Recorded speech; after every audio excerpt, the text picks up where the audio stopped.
Chapter 1. Welcome to the Dark Ages. Please mind the rats. Hey guys. Tonight we're going somewhere cold, muddy, and a little bit smelly. So, grab your blanket, find that one comfortable position you'll have to abandon in 3 minutes anyway, and let's settle into the soft gloom of the Middle Ages. It's the year 1347, or somewhere near enough that no one really cares to check. The air smells faintly of wood smoke, sheep, and desperation. Outside, the wind howls over empty fields. Inside, the fire flickers against the damp walls of a hut that technically counts as a house if you squint hard enough. Welcome to the Middle Ages. Or, as I like to call it, the 1,000-year sleepover no one wanted to attend.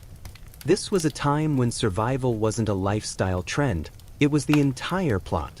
Every single day was basically a mini-boss battle against weather, hunger, disease, and your lord's taxes. And spoiler alert, the boss usually won. Let's start with what it felt like to live then. You wake up before dawn, because, well, you can't afford candles, and you hope the roof didn't collapse overnight. Your bed? Probably a sack of straw filled with more wildlife than you'd care to meet. You stretch, cough out some medieval lung dust, and start your day.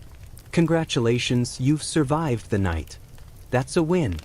Now, before we dive into the plagues, famines, and occasional peasant revolts, it's worth remembering one thing. No one back then knew they were medieval. They were just living their lives, wondering why God kept sending bad weather and fleas. Let's start with everyone's favorite topic, food, or more accurately, the absence of it. The daily struggle for bread and hope. If you were a medieval peasant, your diet could be described as consistent and gray. Bread was your lifeline, though calling it bread is generous. It was often made from rye or barley, mixed with straw or whatever else hadn't gone moldy yet. A crust so hard it could double as home defense. When harvests failed, and they did frequently, you didn't just tighten your belt. You boiled bark, made soup out of weeds, and pretended that turnips were exciting. Spoiler, they weren't.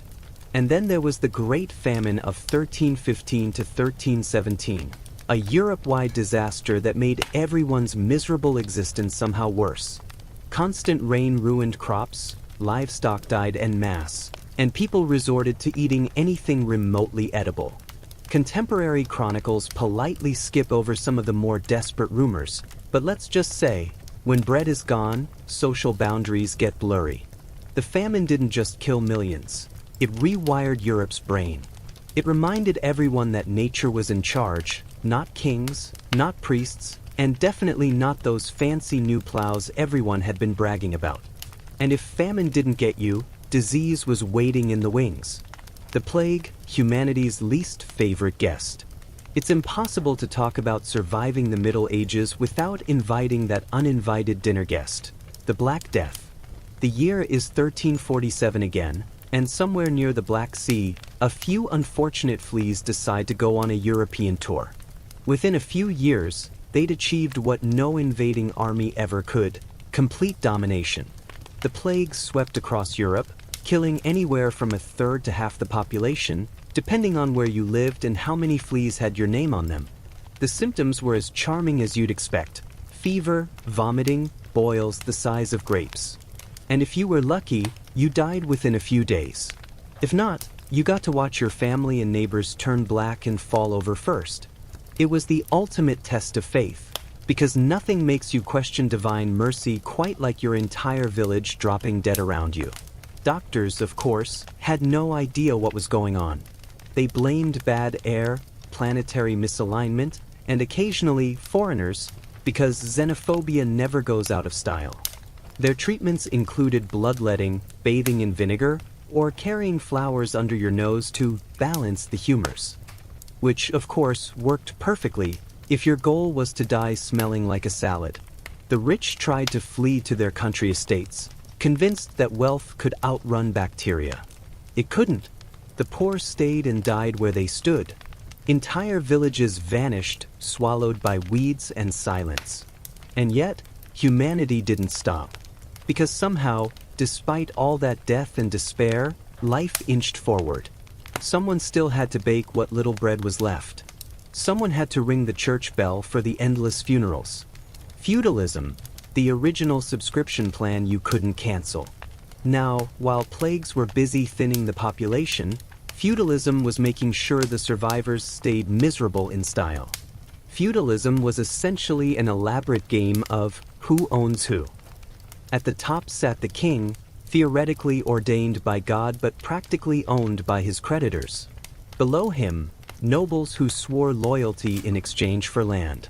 Below them, knights who swore loyalty for armor and food. And at the very bottom, the peasants who swore loyalty because they had no choice. You didn't work for your lord, you belonged to him. Your body was basically a renewable resource that came with the land. You worked his fields, paid his taxes, fought his wars if needed, and thanked him for the privilege. Oh, and if your lord decided to raise taxes because he wanted a new moat, you said, "Of course, my lord." Then you starved slightly faster that winter. Freedom, for most people, wasn't even a concept. It was a rumor from faraway lands. If you were born in a thatched hut, you'd die in thatched hut, probably in the same bed, under the same leaky roof, surrounded by the same fleas. The medieval circle of life. Still, people found ways to cope. Festivals, church feasts, and the occasional saint's day gave peasants rare moments of joy. They'd drink, dance, and forget that life expectancy hovered around 35, if you were lucky and not accidentally trampled by a horse. The church, comfort, control, and confession fees. In an age where science didn't exist yet, and medicine was more astrology than biology, religion filled every gap. The church wasn't just a spiritual guide. It was the medieval version of government, school, therapist, and internet all rolled into one. Except slower and with more Latin. Every major life event, birth, marriage, death, passed through the church's hands. You paid for baptisms, for blessings, for indulgences that might reduce your time in purgatory, the medieval equivalent of waiting on hold forever. Even your sins had a price list. Priests preached that suffering was holy, poverty was noble, and your place in the world was exactly where God wanted you to be, which was convenient, because it kept the peasants plowing and the nobles sinning in peace. Monasteries, meanwhile, became Europe's quiet sanctuaries of literacy and brewing. If you wanted clean water, the monks had beer, safer than the well and guaranteed to take the edge off another day of divine disappointment. Of course, the church had its own scandals. Bishops lived like princes, popes went to war, and somewhere along the way, spirituality got tangled with gold. But in a world where death lurked behind every cough, believing that heaven was real made life just bearable enough. Hygiene, the less said, the better. If you're picturing everyone in medieval Europe as filthy, congratulations, you're mostly correct. Bathing was viewed with suspicion. Warm water opened your pores, which apparently led in disease. So most people skipped the risk and just layered more wool on top of the problem. Cities smelled like open sewers because they were. Waste disposal meant tossing it out the window and yelling, "Guard as low." Mind the water, which was really just polite code for incoming human waste. Toothbrushes? Nope. So rare. Deodorant? Non-existent. The good news was that everyone smelled equally bad, so no one noticed. Perfume was for nobles, who needed it to mask the stench of their own castles, where chamber pots overflowed faster than royal scandals. But here's the thing, despite all that grime and chaos, people still fell in love, raised children, told stories by the fire, and worried about their futures. In their own way, they found rhythm and comfort in the bleakness. Survival wasn't heroic, it was habitual. When lords got bored, medieval oppression as a hobby. Let's float over to another royal disaster, the nobility. If you think the peasants had it rough, well, they did. But the nobles had their own kind of misery, self-inflicted and embroidered. Feudal lords spent most of their time fighting over land, titles, and whose coat of arms had more lions on it. War was basically a sport for them, only with fewer rules and more decapitations. When not at war, they entertained themselves with tournaments, falconry, and inventing new ways to remind peasants who was in charge. Castles, those iconic stone fortresses, weren't cozy either. Cold, damp, echoing halls, rats the size of cats, and drafty rooms that made you long for a peasant's smoky hut. But hey, they had tapestries, and nothing says wealth like a 30-foot cloth depicting your ancestors stabbing people. Marriages among the nobility were political alliances, not love stories. Daughters were bargaining chips, sons were heirs, and mistresses were everywhere. If you were unlucky enough to be born a noblewoman, your entire life was a negotiation between dowries and childbirth mortality rates. And yet, this glittering misery at the top of the pyramid held the whole system together. Because as long as the peasants believed that nobles were chosen by God, no one asked why God kept choosing such unpleasant people. Hope in small places. Even in this grim hierarchy, cracks of humanity showed through. Villages built tight communities. People shared food, laughter, and stories.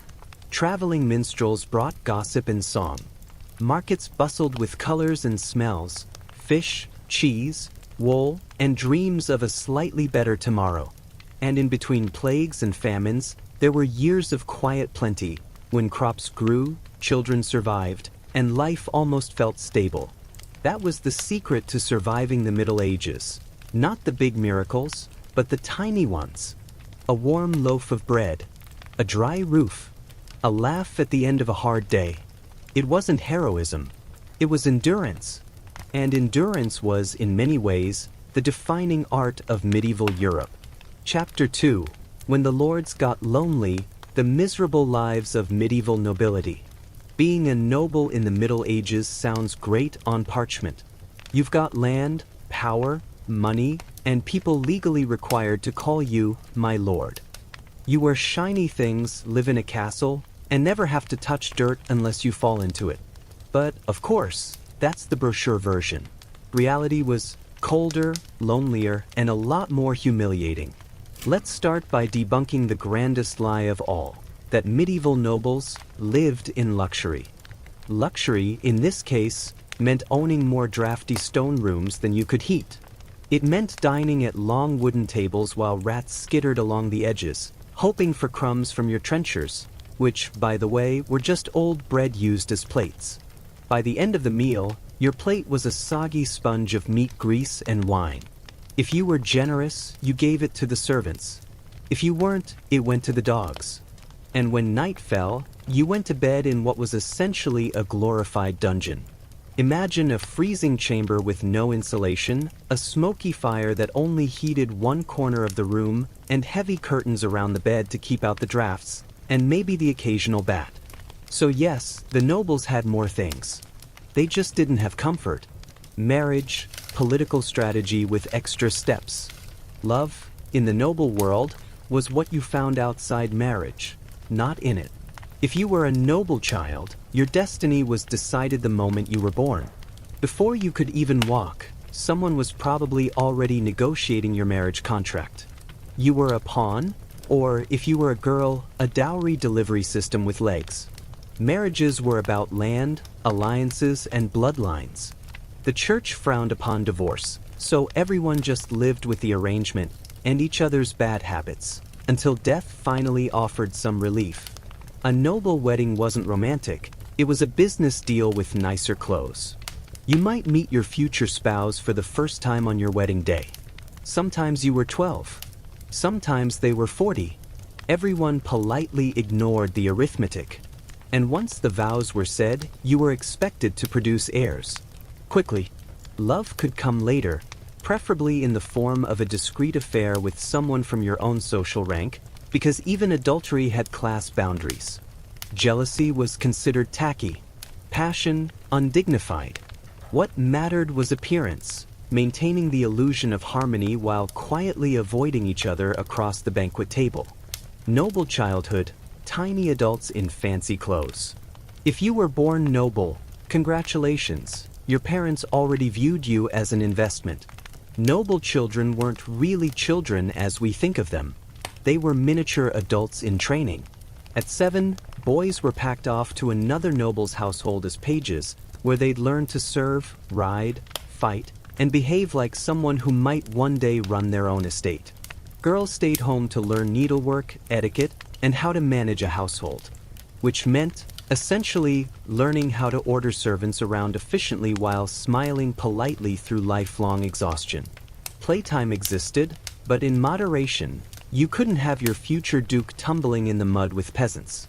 Still, they found ways: wooden swords, small dogs, and occasional rebellion against tutors who insisted that Latin grammar built character. And for all that grooming, the survival rate wasn't much better than for peasants. Childbirth, fevers, and mysterious illnesses took noble lives as casually as any plague. Money might buy silk and tutors, but not immunity. Feasts, gluttony, gossip, and gastrointestinal regret. When nobles did get to have fun, they went big, or more accurately, loud. A medieval feast was less fine dining and more controlled chaos. The menu could include roasted swans, peacocks, or entire pigs decorated with apples in their mouths, because subtlety wasn't invented yet. Food was seasoned heavily, mostly to disguise the fact that it was halfway to spoiled. Ale and wine flowed endlessly. Musicians played lutes, jugglers performed, and dogs fought under the tables for scraps. And of course, there was gossip, the true main course. Who was sleeping with whom? Who owed money to whom? Which cousin was plotting against which duke? Everyone smiled, toasted each other, and quietly sharpened their daggers under the tablecloth. Feasts were social events, political meetings, and theatrical performances all rolled into one, followed by indigestion and the occasional brawl. If you were lucky, you only left with a hangover and some bad poetry written about you. Castles, the world's coldest status symbols. Let's talk about castles, those big, beautiful stone monuments to wealth and drafty suffering. From the outside, they looked invincible. Towering walls, moats, and turrets that screamed, "I am important and extremely paranoid." But inside, it was like living inside a damp refrigerator. Most rooms were dimly lit, smoky, and cold enough to see your breath. The toilets, called garderobes, were stone holes that dropped waste straight down the wall into the moat, which was great for defense but terrible for smell. The air was filled with a mixture of smoke, animal fat, and medieval perfume, a charming concoction that could stun a modern nose. Privacy was non-existent. Servants, guards, and relatives were always around. You couldn't even have a proper existential crisis without someone overhearing. Castles were less about comfort and more about showing power. Each tower and gatehouse said, "I'm rich enough to live like this and too proud to admit I hate it." Entertainment, hunting, war, and courtly drama. When nobles got bored, which was often, they turned to the three great medieval hobbies: hunting, tournaments, and gossip. Hunting wasn't just recreation, it was a statement. Killing a deer with your own hands proved you were virile, noble, and very much not a peasant. Plus, it filled the larder. Tournaments were even better. Picture a bunch of armored men charging at each other with lances in front of an audience that included every noble in a 100-mile radius. People lost teeth, limbs, and occasionally lives, but it was considered glorious entertainment. Warfare, too, had its own kind of allure. Going to battle was a rite of passage, even if most of the battles were just sieges that involved sitting in mud for months, eating salted meat, and trying not to die of dysentery before the walls fell. And when there was no war to fight, nobles turned their energy inward, toward intrigue, jealousy, and long, slow rivalries that sometimes lasted generations. You didn't need enemies when your family tree provided plenty. The burden of reputation. One of the biggest problems for nobles wasn't poverty or sickness. It was perception. Reputation ruled everything. Honor, lineage, and the idea of face mattered more than truth. A single rumor could destroy an alliance or end a career at court. So nobles spent half their lives trying to appear more virtuous than they were, and the other half quietly undoing the damage from when they failed. scandals spread faster than fire in a thatched roof. If your wife was unfaithful, you had to either pretend not to know or start a small war about it. If your son acted like a fool, which, statistically, you needed to host a feast, donate to the church, and commission a flattering tapestry to distract everyone. There was no winning, only surviving with a convincing smile and a functioning title. Noble women, power behind the curtains. For noble women, life was a balancing act between influence and invisibility. Officially, they were expected to be quiet, obedient, and virtuous. Unofficially, they ran entire estates, brokered marriages, and occasionally manipulated their husbands like seasoned chess masters. When their husbands went off to war, or died in it, noble women took charge. They managed finances, negotiated with vassals, and sometimes even commanded garrisons. Yet history rarely gave them credit. They were the unseen administrators of a fragile world, keeping the household stable, arranging the next generation's alliances, and enduring childbirth as if it were a seasonal chore. A lucky few became legends, queens, regents, patrons of the arts. The rest simply vanished into the margins of chronicles written by men who thought "wife of" was a sufficient description. Still, they found their own ways to endure, through prayer, influence, and the occasional scandalous love affair whispered about in court for decades. Faith and fear. Even the nobility lived under a constant cloud of fear. Not from peasants, but from God. Every disease, every death, every unlucky turn of fate was interpreted as divine punishment. And when you've spent your life exploiting the poor and sleeping with your cousin's spouse, that's a lot of punishment to worry about. So nobles built chapels, funded monasteries, and went on pilgrimages, not necessarily out of faith, but out of spiritual anxiety. Better to hedge your bets when eternity's on the line. The irony, of course, was that the more corrupt a noble was, the more extravagant their donations. The holiest cathedrals in Europe were often funded by people who would have mugged a saint for pocket change. Growing old, growing paranoid. If a noble lived long enough to grow old, past 40, which was already impressive, paranoia usually set in. Heirs plotted, wives schemed, rivals circled. Aging nobles clutched at power like a relic, unwilling to hand over the reins even as their eyesight dimmed and their hands shook. And then came the final act, death in a grand bed surrounded by priests muttering prayers and heirs pretending to cry. The will was read, the titles were passed, and the same tragic comedy began again with the next generation. Because in the end, even the most powerful lord couldn't escape the same fate as the peasant in the mud, a wooden box, a churchyard, and a brief memory fading into history. Chapter 3. When Faith Became Power, the Rise and Odd Habits of Medieval Monks and Nuns. Picture it, dawn somewhere in 12th century France. The bell tolls across the damp fields, echoing through fog and cow breath. A monk, half asleep and already regretting his vows, drags himself out of a straw mattress. It's cold, always cold, and he's about to spend the next hour chanting psalms on an empty stomach. Welcome to monastery life, the spiritual treadmill of the Middle Ages. It sounds peaceful, doesn't it? Silent halls, candlelight, devotion. But behind that serenity was a world of strict schedules, questionable hygiene, and enough self-denial to make a modern minimalist look indulgent. The Benedictine blueprint. Most of Europe's monks followed the rule of Saint Benedict, written centuries earlier. It promised balance, ora libera, pray and work. A fine motto, unless you're the one doing the praying and working. Days began before sunrise with matins, followed by lauds, then a rotating schedule of prayer, reading, labor, and meals that barely qualified as such. By evening, they chanted so many psalms that even the birds outside were tired of it. It wasn't glamorous, but it was safe. Monasteries were among the few stable places in a chaotic world. No warlords kicking down the door, no taxes you couldn't pay, and the roof rarely leaked. The trade-off? Eternal boredom and chronic hunger. Still, compared to being a peasant, it was luxury.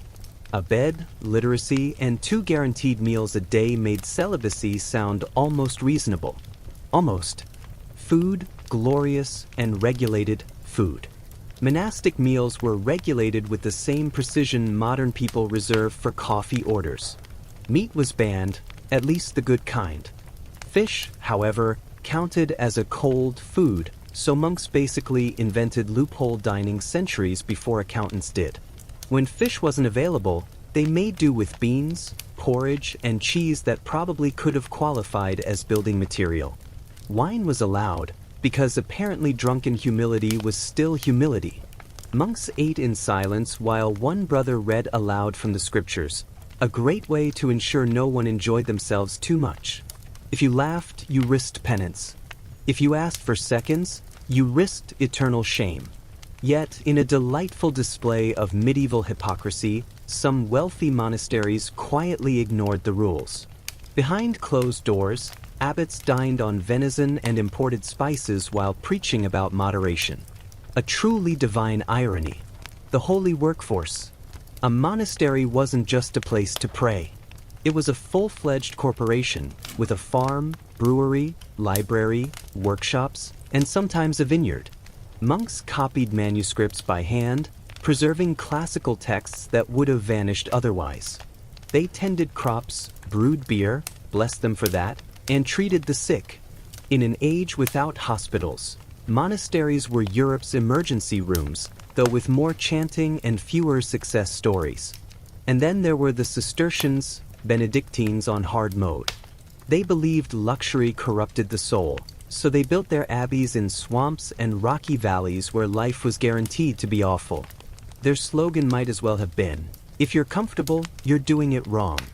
Still, these communities transformed the landscape.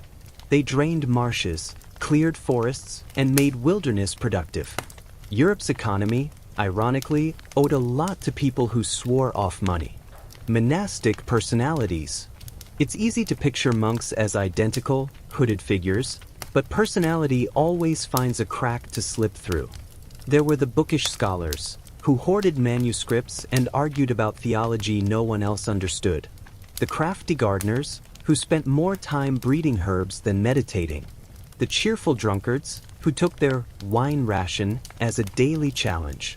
And the gossiping confessors, who somehow knew everyone's sins a little too well. Then there were the mystics, those who claimed to see visions, converse with angels, or smell divine fragrances mid-prayer. Some were revered, others quietly reassigned to remote cells for contemplation, also known as containment. Even in monasteries, politics thrived. Who would be abbot? Whose interpretation of the rule was holier? Which monastery had more relics, and therefore more visitors and donations? Piety met ambition, and ambition usually won. Nuns, saints, scholars, and social prisoners. While monks withdrew from the world, nuns were often put there by it. Families sent daughters to convents for all sorts of reasons.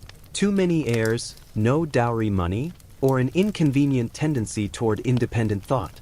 Some girls entered willingly, seeking peace or purpose. Others, not so much. Once inside, life revolved around prayer, discipline, and a surprising amount of correspondence.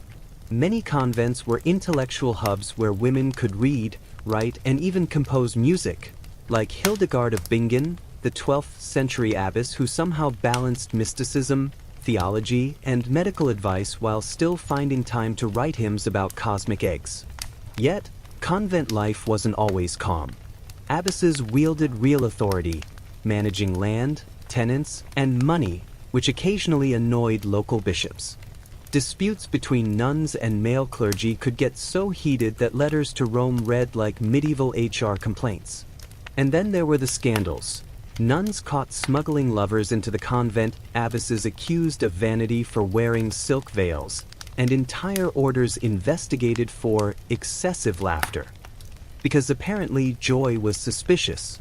Still, for many women, convents were sanctuaries, the only place where they could control their own destinies, however quietly. Relics, miracles, and a side of skepticism. Monasteries loved relics. Everyone did. A finger bone of a saint could turn a sleepy abbey into a pilgrimage hotspot overnight. Pilgrims brought offerings, offerings brought income, and income built better cloisters, a tidy spiritual economy. Of course, authenticity was flexible. There were more pieces of the true cross floating around Europe than actual trees in Palestine. But belief mattered more than verification. If people felt closer to God, who cared if that bone was from St. Peter or a random goat? Miracle stories spread like wildfire. Candles that wouldn't go out, wells that healed blindness, statues that cried. Some were genuine acts of faith, others, effective marketing. Either way, the church rarely complained as long as donations kept arriving. And tucked among all this holiness were skeptics, monks who quietly raised eyebrows at every glowing relic and conveniently timed vision. They rarely spoke up, though. Doubt was a dangerous luxury. Wealth, power, and hypocrisy. By the High Middle Ages, monasteries had gone from humble retreats to economic powerhouses. They owned vast tracts of land, collected rents, and advised kings. Some abbots lived like princes, complete with hunting parties and private kitchens. Reform movements tried to rein things in. Return to poverty, they cried. But wealth, once tasted, tends to linger. Even the most ascetic orders couldn't resist the temptation of comfort, warm cloisters, good wine, imported parchment. The irony was almost holy. Institutions founded on humility became among the richest in Europe. And yet, somehow, faith endured. Among the gold and the hypocrisy, there were still genuine monks and nuns quietly living out their vows, tending gardens, healing the sick, and praying for a world that rarely deserved it. The sounds of silence. Despite the corruption and contradictions, monasteries offered something unique in medieval Europe: peace. For peasants battered by famine and war, the sight of an abbey bell tower meant safety, food, and maybe a bit of hope. Inside the walls, time slowed. The chanting, the routine, the sameness, it lulled the human spirit into calm acceptance. In many ways, monasteries preserved not just religion, but civilization itself. They kept literacy alive, recorded history, brewed beer, built hospitals, and offered a kind of order in an otherwise chaotic age. And perhaps that's the secret of their endurance. Beneath the layers of dust, hypocrisy, and incense smoke, they represented something the medieval world desperately needed: stability. A rhythm to life that didn't depend on kings or weather. Just bells, prayer, and the slow turning of seasons. Chapter 4: Filth, Fear, and Fleas, Everyday Life in the Medieval Towns. The first thing you'd notice walking into a medieval town isn't the people or the architecture. It's the smell. A thick, unmistakable perfume of smoke, sewage, and something vaguely dairy that's been left out too long. You'd smell it before you saw the walls. The air hung heavy with humanity, thousands of people living, dying, tanning hides, boiling meat, and emptying chamber pots into the same narrow lanes. Welcome to progress. Because for all their stench and chaos, these towns were the beating heart of a changing Europe. After centuries of rural life, people were finally gathering together, trading, building, and complaining about noise. Civilization had returned, and it immediately needed plumbing. The walls and the market. Every respectable town had a wall, because nothing said safety like stone and paranoia. Gates closed at night, locking everyone inside with their neighbors and their collective odor. The center of town was the marketplace, a glorious mess of stalls selling everything from live chickens to questionable meat pies. Bakers shouted prices, fishmongers argued, blacksmiths hammered, and somewhere in the crowd, a pickpocket lightened someone's purse. Coins clinked, dogs barked, and the town crier yelled the news, which was usually something like, "The Duke raised taxes again," or "Don't drink the river water." Markets weren't just for buying things. They were social theaters, where gossip, politics, and flirtation mixed with commerce. You went to buy bread and left knowing who was getting married, who was cheating, and which neighbor's cow had mysteriously stopped producing milk. Housing. Home is where the rot is. Medieval towns grew too fast for their own good. Streets twisted like spilled spaghetti, buildings leaned drunkenly against one another, and everything was made of wood and wishful thinking. The rich lived above their shops in tall, narrow houses, the original vertical living. The poor lived wherever they could, in cramped rooms, basements, or the back of workshops that smelled like tanning fluid and onions. Fire was the constant enemy. One careless candle, and half the town was gone. People learned to rebuild quickly, not because they were resilient, but because they had no choice. Inside, homes were dim, smoky, and crowded. Furniture was minimal, privacy non-existent. Families, apprentices, and sometimes livestock all shared the same space. And yet, for many, this was a step up from life in the fields. At least in town, you could sell something other than your labor. Water, waste, and wonderful diseases. Let's talk about hygiene. Briefly, because, well, it's rough. The average medieval town had a few wells and maybe a public fountain, if you were lucky. But those were easily contaminated by, let's say, overflowing civic enthusiasm. Chamber pots were emptied straight into the street. Rain washed it all downhill, ideally toward someone else's house. Sewers existed in theory, mostly in larger cities, but maintenance was creative. In London, night soil men collected waste at dawn, carting it away for disposal or, occasionally, resale as fertilizer. A glamorous profession if there ever was one. Bathhouses did exist, at least until moralists decided they were dens of sin. People went to wash, gossip, and, frequently, commit the kind of sins that required confession afterward. So, naturally, authorities began shutting them down. After that, cleanliness took a steep decline. Fleas, lice, and rats were just roommates. Everyone had them, so no one cared. Disease thrived. Not just the famous plague, but endless waves of dysentery, typhus, and whatever unholy combination came from drinking river water that doubled as a sewer. It's hard to romanticize the Middle Ages once you realize that the average puddle could kill you. Work and wages. Despite all that, people flocked to towns. Because towns meant opportunity. Craftsmen joined guilds, which were basically medieval unions crossed with exclusive clubs. If you wanted to make shoes, you joined the Cobbler's Guild. If you wanted to sell bread, the Baker's Guild controlled how much you could bake, what you could charge, and whether you were allowed to exist at all. Guilds protected members from competition but also enforced strict rules. Sell bread that's too light, and you'd be shamed, fined, or, in extreme cases, literally nailed to your product, the medieval equivalent of a bad Yelp review. Apprentices trained under masters, working long hours for room, board, and the faint hope of one day opening their own shop. Journeymen traveled from town to town, collecting experience and blisters. Women worked too, brewing ale, weaving cloth, running taverns, selling goods in the market.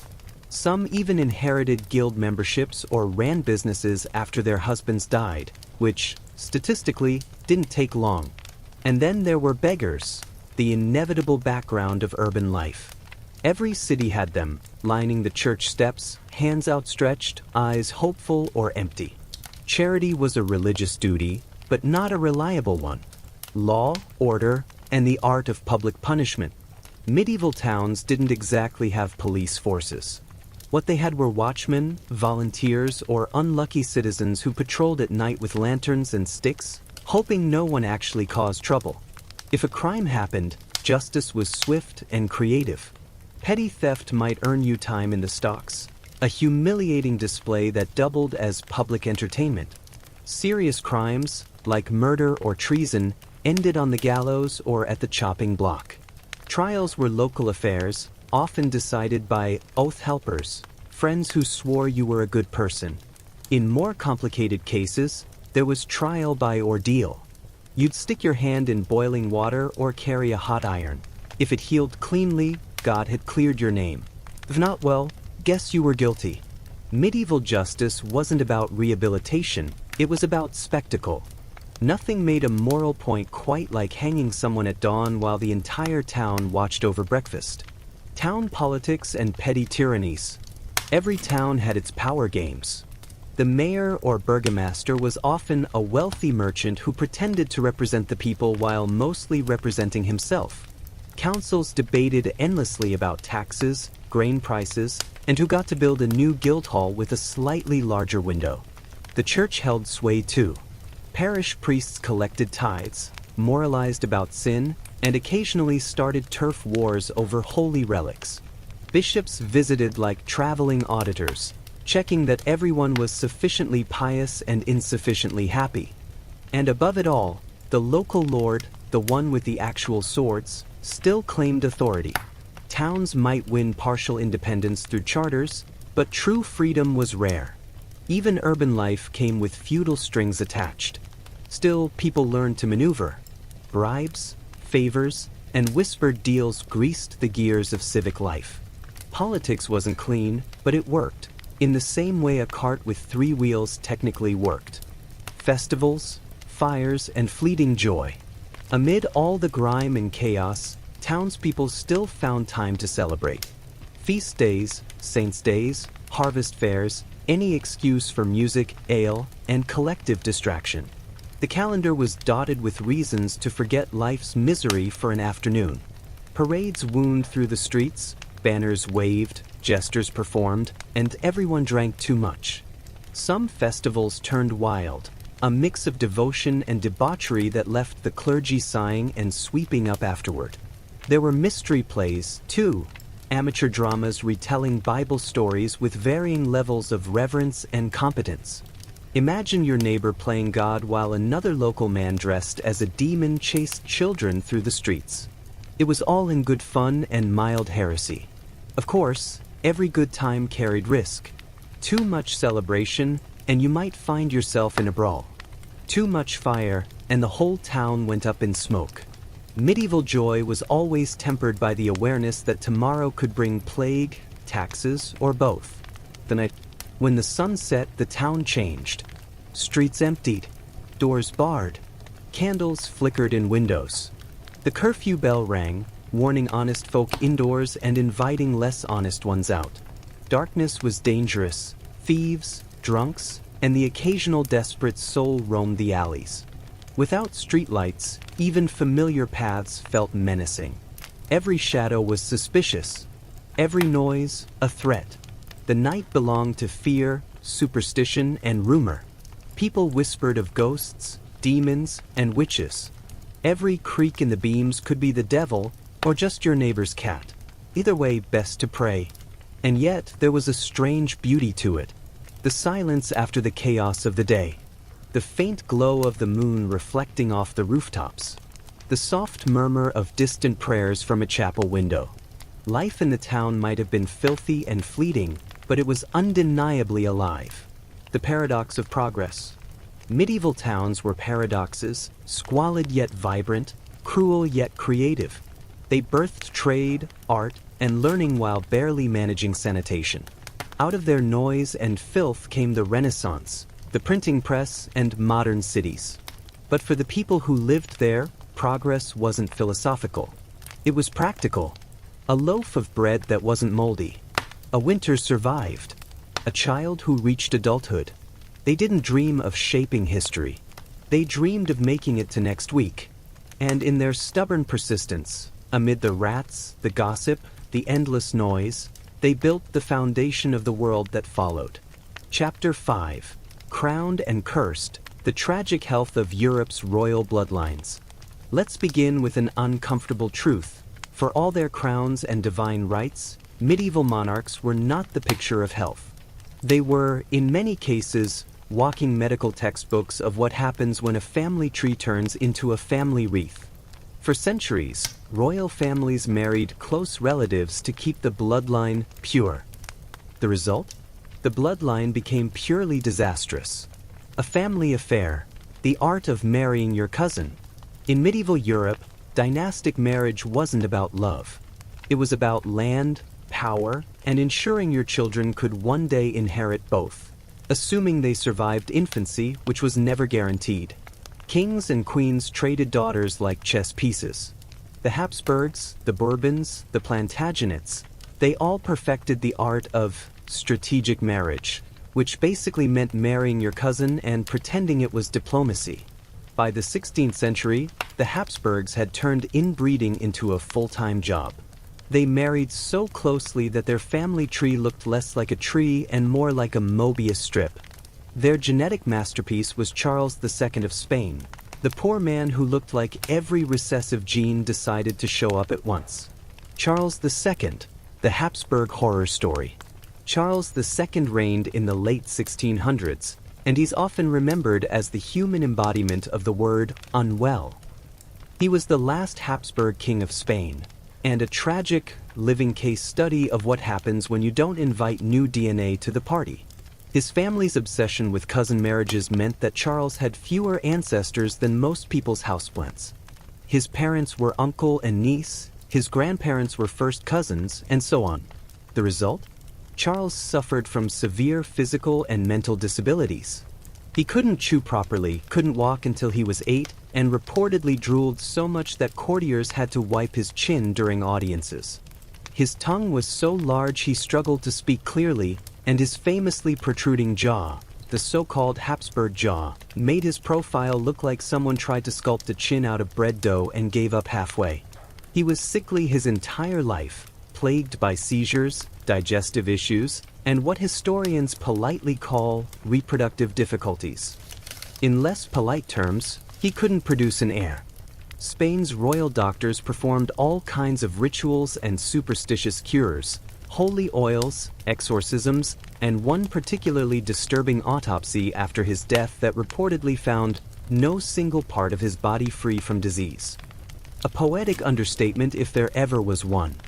His death in 1700 ended the Spanish Habsburg line and plunged Europe into the War of Spanish Succession, because of course it did. Even in death, the Habsburgs managed to cause a continental headache. The Habsburg jaw, a family feature. The infamous Habsburg jaw wasn't just Charles's problem. It ran through the dynasty like a hereditary signature, the ultimate in family resemblance.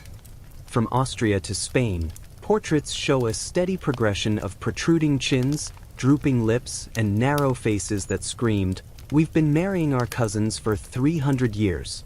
By the time of Philip IV of Spain, Charles's father, it was so prominent that his mouth didn't close properly. Yet, somehow, court artists like Velázquez still painted him as handsome, proof that royal flattery was its own art form. The family's inbreeding coefficient, yes, there's a math term for it, was astonishingly high. Modern geneticists have estimated Charles II's coefficient at about 0.25, meaning he had roughly the genetic diversity of a child born to siblings. It's not just tragic. It's impressively bad planning. The Tudors, pretty faces, terrible health. If the Habsburgs were doomed by genetics, the Tudors were undone by bad luck and worse medical advice.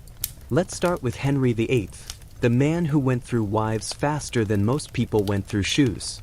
We know him best for his 6 marriages, his expanding waistline, and his general enthusiasm for beheading people he once loved. But Henry was also a medical mess. In his youth, he was athletic, handsome, and charming, the Renaissance's answer to a golden retriever. But a series of jousting accidents left him with chronic leg ulcers that oozed, festered, and made him perpetually miserable. Combine that with likely type 2 diabetes, hypertension, and perhaps traumatic brain injury from repeated concussions, and you get a volatile, paranoid monarch whose mood swung faster than his executioner's axe. There's also speculation that Henry suffered from McLeod syndrome, a rare genetic disorder that causes muscle degeneration and psychiatric symptoms, which might explain why he became increasingly erratic in his later years. Or maybe he was just power-hungry and infected. Both things can be true. The Tudor line's slow extinction. Henry's obsession with producing a male heir ironically ensured his dynasty's extinction. His only surviving son, Edward VI, was a sickly child who inherited his father's red hair and probably his genetic fragility. He died at just 15, likely from tuberculosis, though modern historians think it could also have been pneumonia, measles, or simply being a tutor. Then came Mary I, Henry's daughter by Catherine of Aragon, the woman Henry divorced to start his whole Church of England side project. Mary was devout, anxious, and suffered from multiple phantom pregnancies, a tragic symptom of psychosomatic illness or possibly a uterine tumor. She died childless at 42. Finally, Elizabeth I reigned gloriously for decades but also never married or had children. For political reasons, yes, but also possibly because she knew what royal bloodlines did to families. When she died in 1603, the Tudor line ended quietly, replaced by the Scottish Stuarts, who had their own set of problems. The Stuarts, a touch of madness. The Stuarts brought fresh DNA to the English throne, and with it, new flavors of dysfunction. James I was brilliant, insecure, and obsessed with witchcraft. He wrote an entire book about demonology and personally oversaw witch trials, proving that literacy and reason do not always walk hand in hand. His descendant, Charles I, believed so strongly in divine right that he tried ruling without parliament. Spoiler, it didn't go well. His reign ended with his head separated from his divine body. But it's George III, several generations later, who gets the crown for most tragic Stuart-related health story. Yes, technically by then they were called the Hanoverians, but the bloodline was still Stuart at its core. George III is often remembered as the Mad King who lost America. His mental illness, long thought to be porphyria, caused hallucinations, confusion, and manic episodes that left him unfit to rule for long stretches. Modern research suggests it may have been bipolar disorder, worsened by stress and terrible 18th century medicine. His doctors bled him, purged him, and dosed him with mercury, which, shockingly, didn't help. Yet through it all, he was reportedly kind, gentle, and genuinely devoted to his family, a sad contrast to his public image. When he finally descended fully into madness, he was locked away, half blind, surrounded by attendants, and endlessly talking to invisible people. A king imprisoned by his own mind. The medicinal mayhem of royal doctors. It's worth pausing to appreciate that royal medicine often made things worse. Bloodletting was the universal cure. Fever? Drain a pint. Drain two. Doctors used leeches, lancets, and prayers in roughly equal measure. Purging was also popular, vomiting as therapy. Because if you weren't losing fluids, were you even healing? And let's not forget mercury, prescribed for everything from smallpox to melancholy. The Habsburgs took it for syphilis. The Tudors used it for ulcers. The Stuarts for nervous fits. The result was usually mercury poisoning, which caused tremors, confusion, and, ironically, more disease. Basically, medieval royalty paid extra to die slower. The tragic irony. For all their titles, crowns, and cathedrals, these monarchs lived in constant fear of illness, infertility, and the ever-looming possibility that their bloodline might just end with them. They were trapped in the same fragile humanity as their subjects, only with better jewelry and worse genetics. Their portraits show wealth, but their letters show despair. Prayers for heirs, for health, for relief from the headaches, the swelling, the strange fits, the loneliness. Power couldn't buy a strong immune system. And in the end, Europe's royal dynasties were brought low not by assassins or rebellions, but by their own blood. Chapter 6.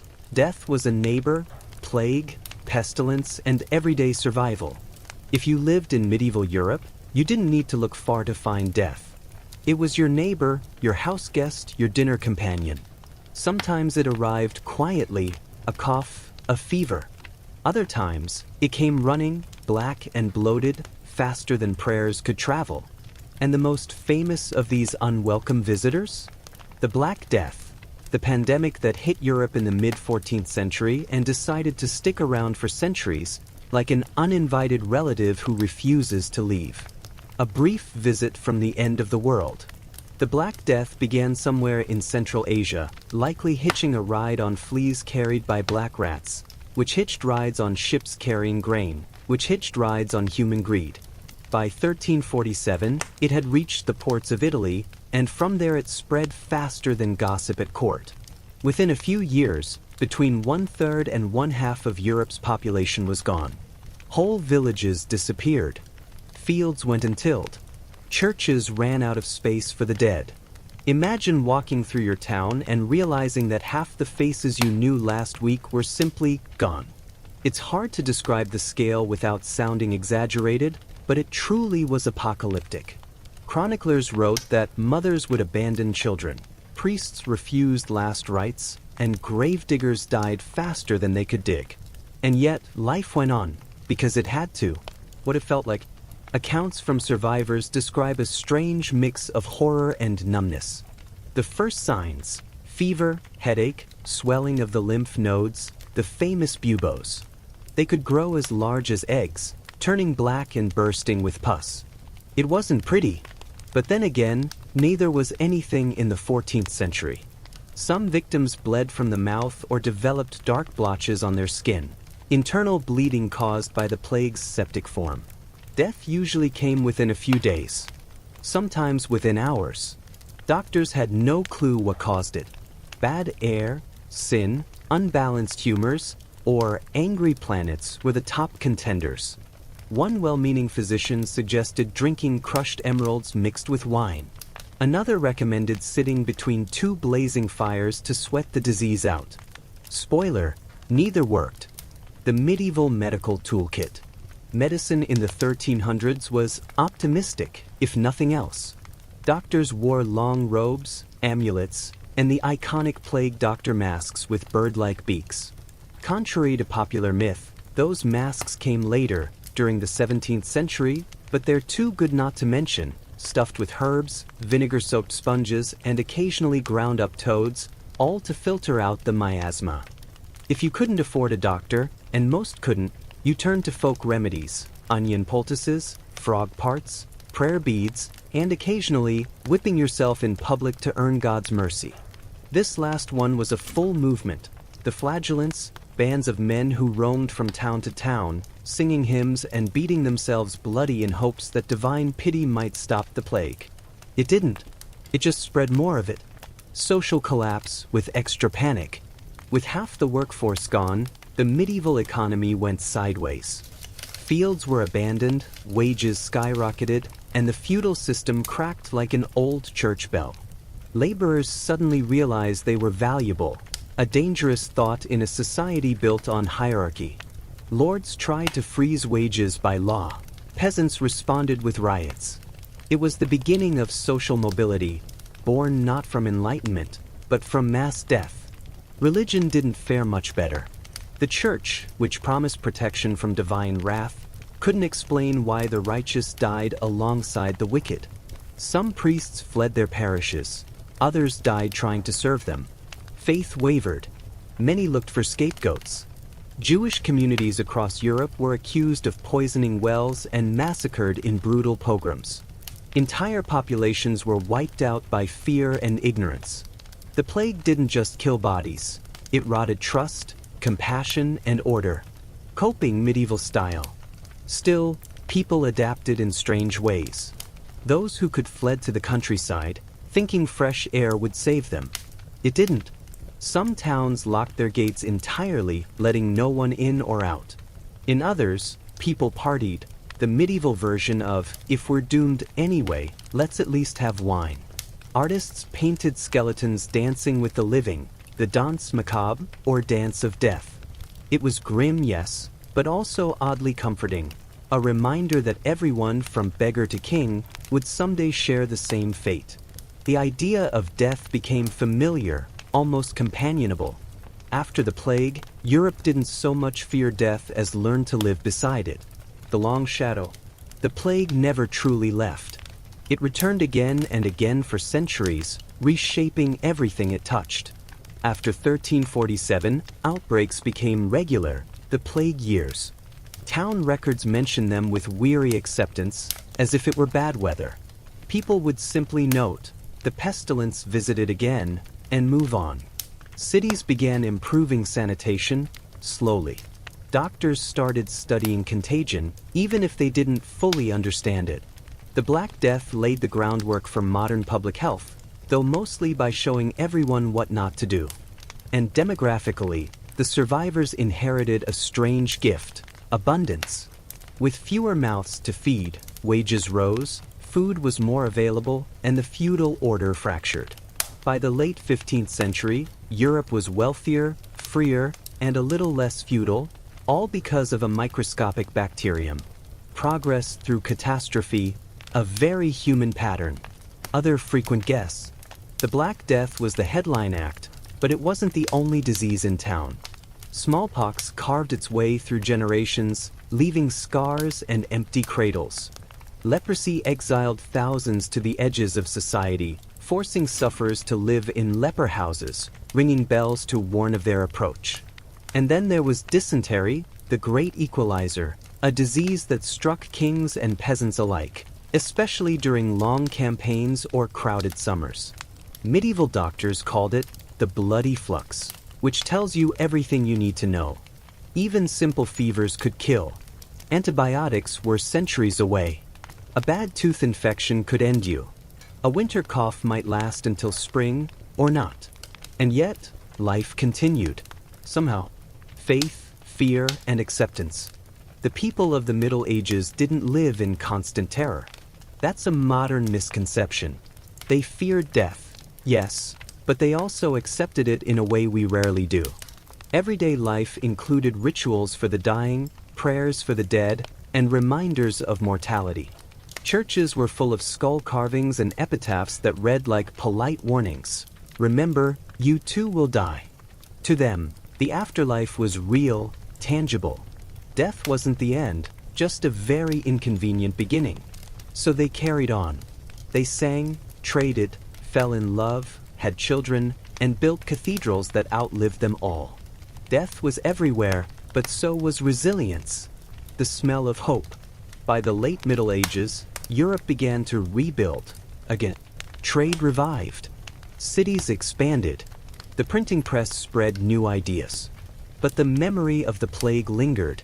Even centuries later, the scent of incense at funerals, the toll of the church bell, the image of a skeleton with a scythe, all echoed the trauma of that age.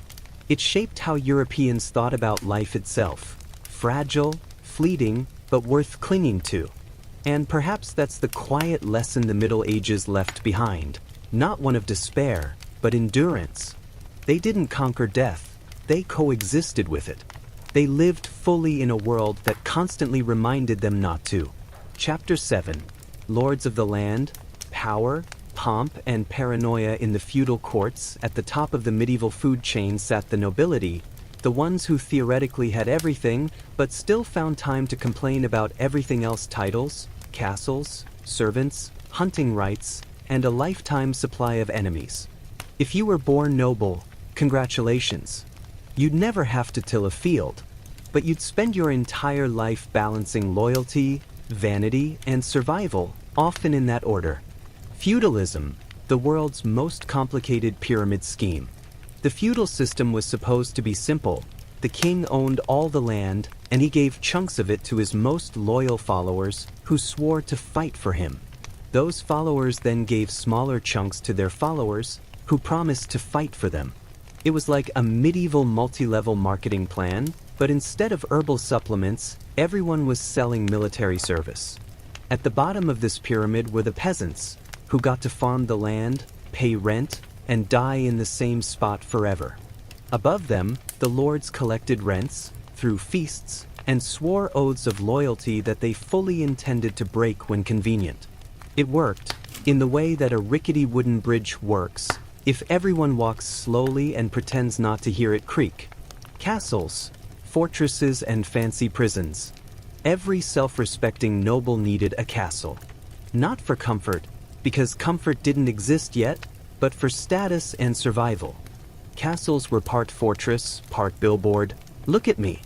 I'm rich enough to afford damp walls and constant drafts. They were designed for defense, high towers, moats, thick gates. The kind of place that looked impressive from afar but was deeply unpleasant to live in. The stone walls trapped cold, not warmth. Fireplaces helped a little, but mostly they filled the rooms with smoke and a faint sense of regret. Furniture was scarce. Privacy didn't exist. The Lord's chamber might be slightly warmer, but it still smelled like wet fur and human ambition. Even so, castles were buzzing centers of activity. Servants, cooks, stable boys, ladies-in-waiting, and the occasional court jester all scurried about, making sure life functioned, or at least appeared to. And outside, in the surrounding lands, hundreds of peasants toiled daily to keep the fires burning and the kitchens stocked. The art of nobility, appearance over everything. The secret to noble life was performance. Feudal society ran on appearances, loyalty, virtue, generosity, all of which could be faked convincingly with enough velvet and servants. A lord's reputation was his most valuable asset. He had to appear strong, generous, and godly, which meant throwing massive feasts, funding churches, and occasionally not murdering his neighbors. The feasts were particularly important. A noble's worth could be measured by the size of his dinner. Roasted boar, swans, peacocks with feathers reattached for decoration, all paraded through smoky halls while minstrels sang of imaginary heroics. Wine flowed, gossip whispered, alliances formed and shattered, and somewhere in the corner a minstrel tried not to get stabbed for singing out of tune. Hospitality was political currency. Feed your guests well, and they might not betray you next week. The code of chivalry, idealism meets reality. The code of chivalry was the medieval version of a corporate mission statement, lofty, vague, and mostly ignored. It promised that knights would be brave, loyal, honorable, and devoted to protecting the weak, which, in practice, translated to fight gloriously, plunder thoroughly, and write poems afterward. Chivalry looked great in literature. In life, it was complicated. Knights were supposed to avoid harming civilians, but wars were fought largely by burning villages and seizing livestock. They swore to defend ladies, yet often saw marriage as a land grab opportunity. Still, the ideal mattered. Chivalry gave the elite a moral costume to wear over their daily ruthlessness. It made violence poetic. It made ambition holy. And it provided a script for a class that desperately needed one. Marriage, the politics of bed and land. For nobles, love was optional. Property was not. Marriage was business, a way to consolidate land, titles, and alliances. If affection developed later, wonderful. If not, that's what hunting and mistresses were for. Girls were betrothed young, sometimes before they could walk properly. Boys were trained to inherit, fight, and maintain the illusion of control. When marriages failed, which was often, annulments were tricky. The church frowned upon divorce unless you could prove you were related, which, given the medieval gene pool, was surprisingly easy. Affairs were common, but discretion was expected. Kings flaunted their mistresses. Queens played the quiet game of political survival. A well-placed scandal could destroy a dynasty faster than war. The weight of paranoia. Being powerful in the Middle Ages wasn't relaxing. It was exhausting. A nobleman had to watch his back constantly, from rival families, scheming vassals, and even his own servants. Poisoning was a legitimate workplace hazard. So was being assassinated in your sleep by someone you dined with the night before. Castles weren't just fortresses, they were fear management systems. Moats, guards, passwords, all symptoms of deep and justified paranoia. Even kings lived in dread. One bad harvest, one failed campaign, one rumor of weakness, and the entire noble class could turn on them. Power was temporary. Loyalty was transactional. It's no wonder so many medieval rulers grew suspicious, superstitious, or slightly unhinged. You would too if everyone around you stood to gain from your early demise. The lady of the castle. Behind the scenes, noblewomen ran the show. While their husbands rode off to war or crusade, they managed estates, collecting rents, settling disputes, and overseeing hundreds of servants. It was administrative work disguised as piety and embroidery. Women were expected to be obedient and pure, but many were shrewd and formidable. They learned diplomacy early. A good lady could hold a castle together while her husband was away, or fend off invaders with surprising efficiency. Some became legendary. Eleanor of Aquitaine, for instance, ruled vast territories, went on crusade, and outlived 2 kings and her own rebellious sons. She was brilliant, manipulative, and unbothered by the patriarchy, which is why the patriarchy complained about her endlessly. In a world that treated women as pawns, the clever ones learned to play chess. Fashion, feasts, and the fear of hell. Nobles were obsessed with displaying wealth, not just to impress their peers, but to prove divine favor. Clothing was a language of hierarchy. The church tried to regulate it with sumptuary laws, which dictated what each rank could wear. Naturally, everyone ignored them. The upper class draped themselves in fur, velvet, and absurd hats. The more impractical, the better. Shoes grew so long they had to be tied to the knees with ribbons, a medieval innovation in tripping hazards. Meals were equally theatrical. You didn't just eat, you performed eating. Trenchers, flatbread plates, soaked up the juices, fingers dipped into salt as a show of refinement, and every course was a political signal. Meanwhile, priests reminded everyone that gluttony was a sin. The nobles nodded politely and ordered another swan. Religion was both their comfort and their terror. Every act of luxury came with the fear of damnation, which explains why nobles donated so generously to monasteries right after committing spectacular moral errors. A good donation could erase almost any sin. At least, that's what they hoped. The rot within the glitter. Underneath the gold embroidery and heraldic banners, life in the feudal courts was quietly decaying. Inheritance disputes tore families apart. Younger sons, left landless, turned to banditry or mercenary work. Daughters without dowries were sent to convents, willingly or not. The system itself was unsustainable, too rigid, too reliant on birth, too allergic to change. The Black Death had already cracked its foundation, and the Renaissance was waiting just around the corner with a wrecking ball. But for now, the lords and ladies danced on, feasting under candlelight, whispering their alliances, and pretending the world beyond their castle walls wasn't changing. The lonely nobility. In the end, feudal power was isolating. The higher you climbed, the fewer friends you had, and the more your meals needed a royal taster. Many nobles lived surrounded by people but trusted none of them. Their letters, when they survive, are surprisingly bleak, full of suspicion, confession, and weariness. They built towers to feel safe, and in those towers, they often sat alone. The peasants may have starved, but the lords spent their lives starving for something else entirely: peace of mind. Chapter 8: The Cloistered Life, Monks, Nuns, and the Strange Business of Holiness. Let's drift away from the drafty castles and muddy fields now, into somewhere quieter, though not necessarily more peaceful. Imagine stone corridors, candle smoke, and the faint sound of chanting echoing off damp walls. Welcome to the monastery, a place where people went to find God or to hide from everything else. The holy refuge. In theory, monasteries were havens of peace, islands of order in a chaotic, plague-ridden world. In practice, they were equal parts sanctuary, social experiment, and medieval group project gone slightly wrong. Monks and nuns were supposed to dedicate their lives to prayer, study, and manual labor. But motivations varied. Some were genuinely devout. Some were unwanted younger sons or daughters sent off to serve God because their families didn't have enough land to go around.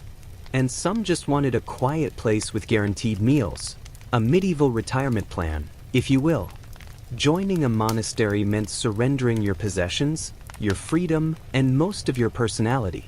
You took vows of poverty, chastity, and obedience, 3 things medieval people struggled with in every possible context. But in a world full of war, famine, and feudal nonsense, The cloister offered something radical: predictability. The bells rang, the prayers began, and time moved in circles instead of chaos. The rhythm of monastic life. A monk's day was carved into precise segments, not hours, but canonical hours, marked by bells that dictated everything from waking to sleeping. You'd rise before dawn for matins, half asleep and freezing, chant in the dim chapel, and then shuffle through a series of prayers, readings, and chores. Work was sacred too: gardening, copying manuscripts, brewing ale, or caring for the poor. Meals were silent. Conversations were replaced by hand signs. You could spend decades next to the same people without ever really talking to them. It was less like a community and more like a lifetime team-building retreat with enforced silence and oatmeal. Food was plain: bread, beans, maybe a little fish. Meat was restricted, except for the sick, the old, or the conveniently unwell monks who interpreted the rules creatively. Wine, on the other hand, was widely accepted as holy hydration. Every act, eating, sleeping, sweeping, was framed as devotion. You didn't just clean the floor, you purified the soul through the medium of floor dust. The library of the Middle Ages. For centuries, monasteries were the only places in Europe where knowledge went to survive. Books were copied by hand, letter by letter, by monks with steady hands and questionable eyesight. It was tedious, holy work, a slow-motion rescue mission for civilization. Each manuscript could take months or even years to complete. Mistakes were inevitable and sometimes hilarious. Marginal notes survive where exhausted monks scribbled complaints like, "It is very cold today," or "The ink is bad," or simply, "Oh Lord, this parchment is terrible." Some monks got creative, doodling cats, rabbits, or grotesque monsters in the margins. Because when you've copied the Psalms 50 times, you earn the right to draw a snail jousting a knight. The library was the beating heart of the monastery, though most monks weren't allowed to read everything in it. Books could be dangerous. Too much philosophy might lead to heresy. So knowledge was carefully filtered through the lens of faith. Still, these libraries became Europe's memory banks, quietly preserving the words of Aristotle, Cicero, and Augustine while the outside world fell apart. Nuns and the convent life. If you were a medieval woman and didn't fancy marriage, childbirth, or being traded as a political pawn, the convent offered a peculiar kind of freedom.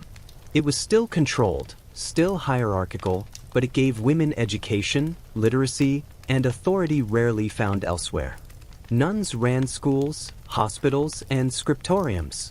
They managed property, oversaw estates, and sometimes wielded significant local power. An abbess could be a formidable figure, a mix of CEO, mayor, and spiritual influencer. Of course, there were also plenty of rules. Strict enclosures, endless prayers, and the constant reminder that chastity wasn't optional. But convents had their quiet rebellions. Letters from nuns reveal frustration, friendship, and the occasional scandal. Some corresponded with priests, poets, or even kings. Others wrote mystical visions so intense that the church didn't quite know whether to canonize them or burn them. Take Hildegard of Bingen, for example, composer, theologian, visionary, and all-around overachiever. She claimed to receive divine visions, wrote music centuries ahead of its time, and scolded emperors with calm, holy authority. She was proof that even inside a cloister, some voices refused to stay small. The problem of holiness. For monks and nuns, the line between holiness and self-punishment got blurry fast. Medieval spirituality was big on suffering, the belief that pain brought you closer to God. So fasting, flagellation, and sleeping on cold stone floors became spiritual hobbies. Some monks refused to bathe. Some isolated themselves in cells so narrow they could barely move. A few even walled themselves in permanently as anchorites, living out their lives behind stone, whispering prayers through a slit in the wall. To modern eyes, it looks like madness. But to them, it was dedication, the art of renouncing everything worldly to find eternal meaning. Of course, not every monk shared that enthusiasm. Many struggled. Some dozed through prayers, smuggled meat into their rooms, or developed suspiciously close friendships. The cloister wasn't immune to human nature. It just tried really, really hard to pretend it was. The wealth of the poor. Here's the twist. Monasteries, despite their vows of poverty, often became rich. Land donations poured in from nobles hoping to buy salvation 1 acre at a time. Over centuries, the church and its monastic orders became Europe's biggest landlords. Some abbeys owned entire villages. Others ran profitable breweries, vineyards, and mills. They offered sanctuary to travelers, yes, but they also collected rents like miniature kingdoms of holiness. By the late Middle Ages, many monasteries were less about poverty and more about prestige. Abbots dined well, wore fine robes, and hosted banquets that blurred the line between piety and indulgence, which, naturally, did not go unnoticed by reformers. Critics accused monks of hypocrisy, living in comfort while preaching austerity. And they weren't entirely wrong. The tension between spiritual ideals and material reality was baked into the church itself. The monastic orders multiply. Over time, monasticism evolved, or fragmented, depending on your view. The Benedictines were the old guard, following Saint Benedict's rule of balance: prayer, work, rest. Then came the Cistercians, who thought the Benedictines had gotten too comfy and decided to make holiness harder, with stricter fasting and simpler architecture. Later, the Franciscans and Dominicans took the show on the road, begging for food, preaching in cities, and vowing absolute poverty. Each new order was a reaction to the last, like a spiritual version of a startup trying to disrupt traditional religion. Everyone wanted to be holier than everyone else. Death, decay, and the promise of heaven. In the end, monasteries thrived on one simple truth: the world outside was unbearable. Life expectancy was short, disease was constant, and war was seasonal. Inside the cloister, at least there was rhythm, purpose, and a community that promised eternity. When monks died, they were buried within the monastery grounds, not as individuals, but as members of a timeless body of faith. Their graves were simple, marked only by the hope that their prayers might continue in another world. And for those left behind, the chanting never stopped.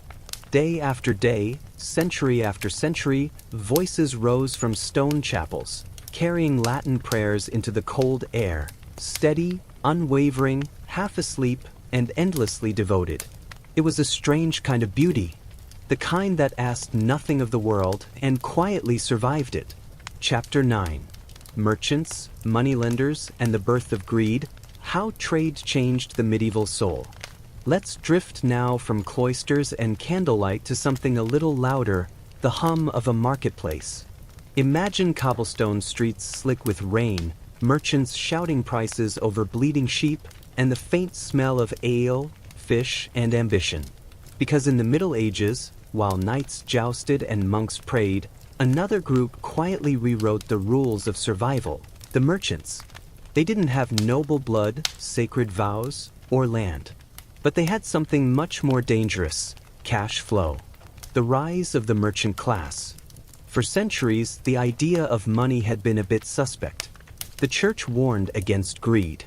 The nobility thought trade was beneath them, and peasants didn't have any coins to worry about anyway. But starting around the 11th century, Europe began to wake up economically, like a groggy bear after a 1,000-year nap. Population grew, towns expanded, and trade routes revived. Markets popped up along rivers and crossroads. Towns became hubs where peasants could sell produce, artisans could sell crafts, and merchants could buy everything in bulk to sell somewhere else at a higher price. The world was learning, slowly, that wealth could come from movement, not just birth or land ownership. At first, this was suspicious. People who made money without tilling the soil or wielding a sword were considered a little shady. But over time, their usefulness became undeniable. Because while kings dreamed and knights fought, Someone still had to supply the armies, import the spices, and manage the ledgers. And so, quietly and steadily, merchants became indispensable. The marketplace, medieval social media. The medieval market was chaos in its purest form. Picture a noisy, colorful scene. Stalls piled with salted fish, bolts of wool, piles of onions, and the occasional confused goose. Merchants shouted prices. Peasants haggled. Beggars hovered. Thieves lingered. And through it all, the local lord's tax collector made sure everyone remembered their place. Trade fairs were even bigger, temporary cities of commerce that could last for weeks. The most famous were in Champagne, France, where traders from across Europe gathered to buy, sell, gossip, and occasionally get robbed. There were no standardized weights or measures. Money varied wildly by region, so did honesty. But everyone agreed on one rule: profit was holy, as long as you didn't get caught cheating too obviously. Money and morality, the church's dilemma.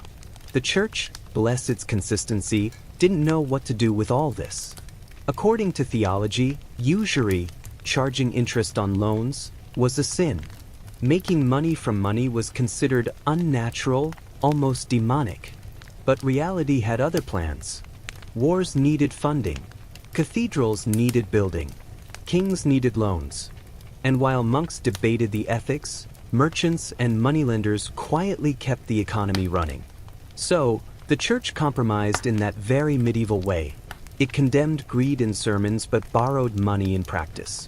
Jewish moneylenders, often barred from other professions, filled a crucial economic role and became convenient scapegoats when debts piled up.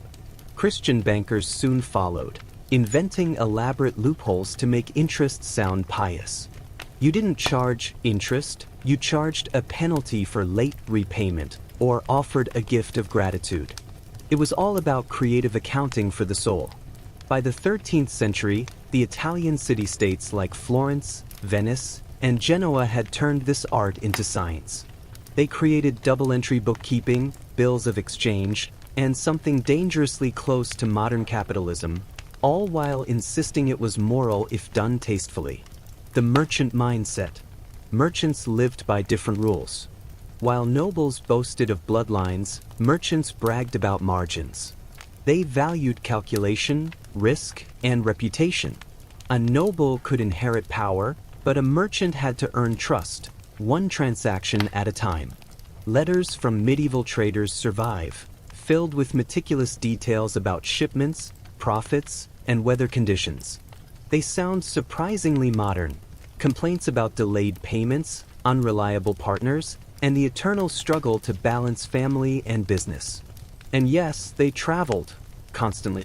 From Bruges to Venice, from Cairo to London, merchants rode carts, sailed ships, and trudged over mountains carrying goods, coins, and disease in equal measure.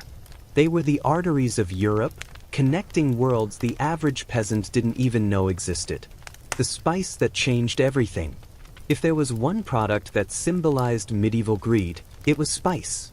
Pepper, cinnamon, cloves, tiny things that traveled thousands of miles from India and Indonesia to land on European tables. They were status symbols, luxuries, and allegedly health remedies. A single pound of pepper could buy a cow.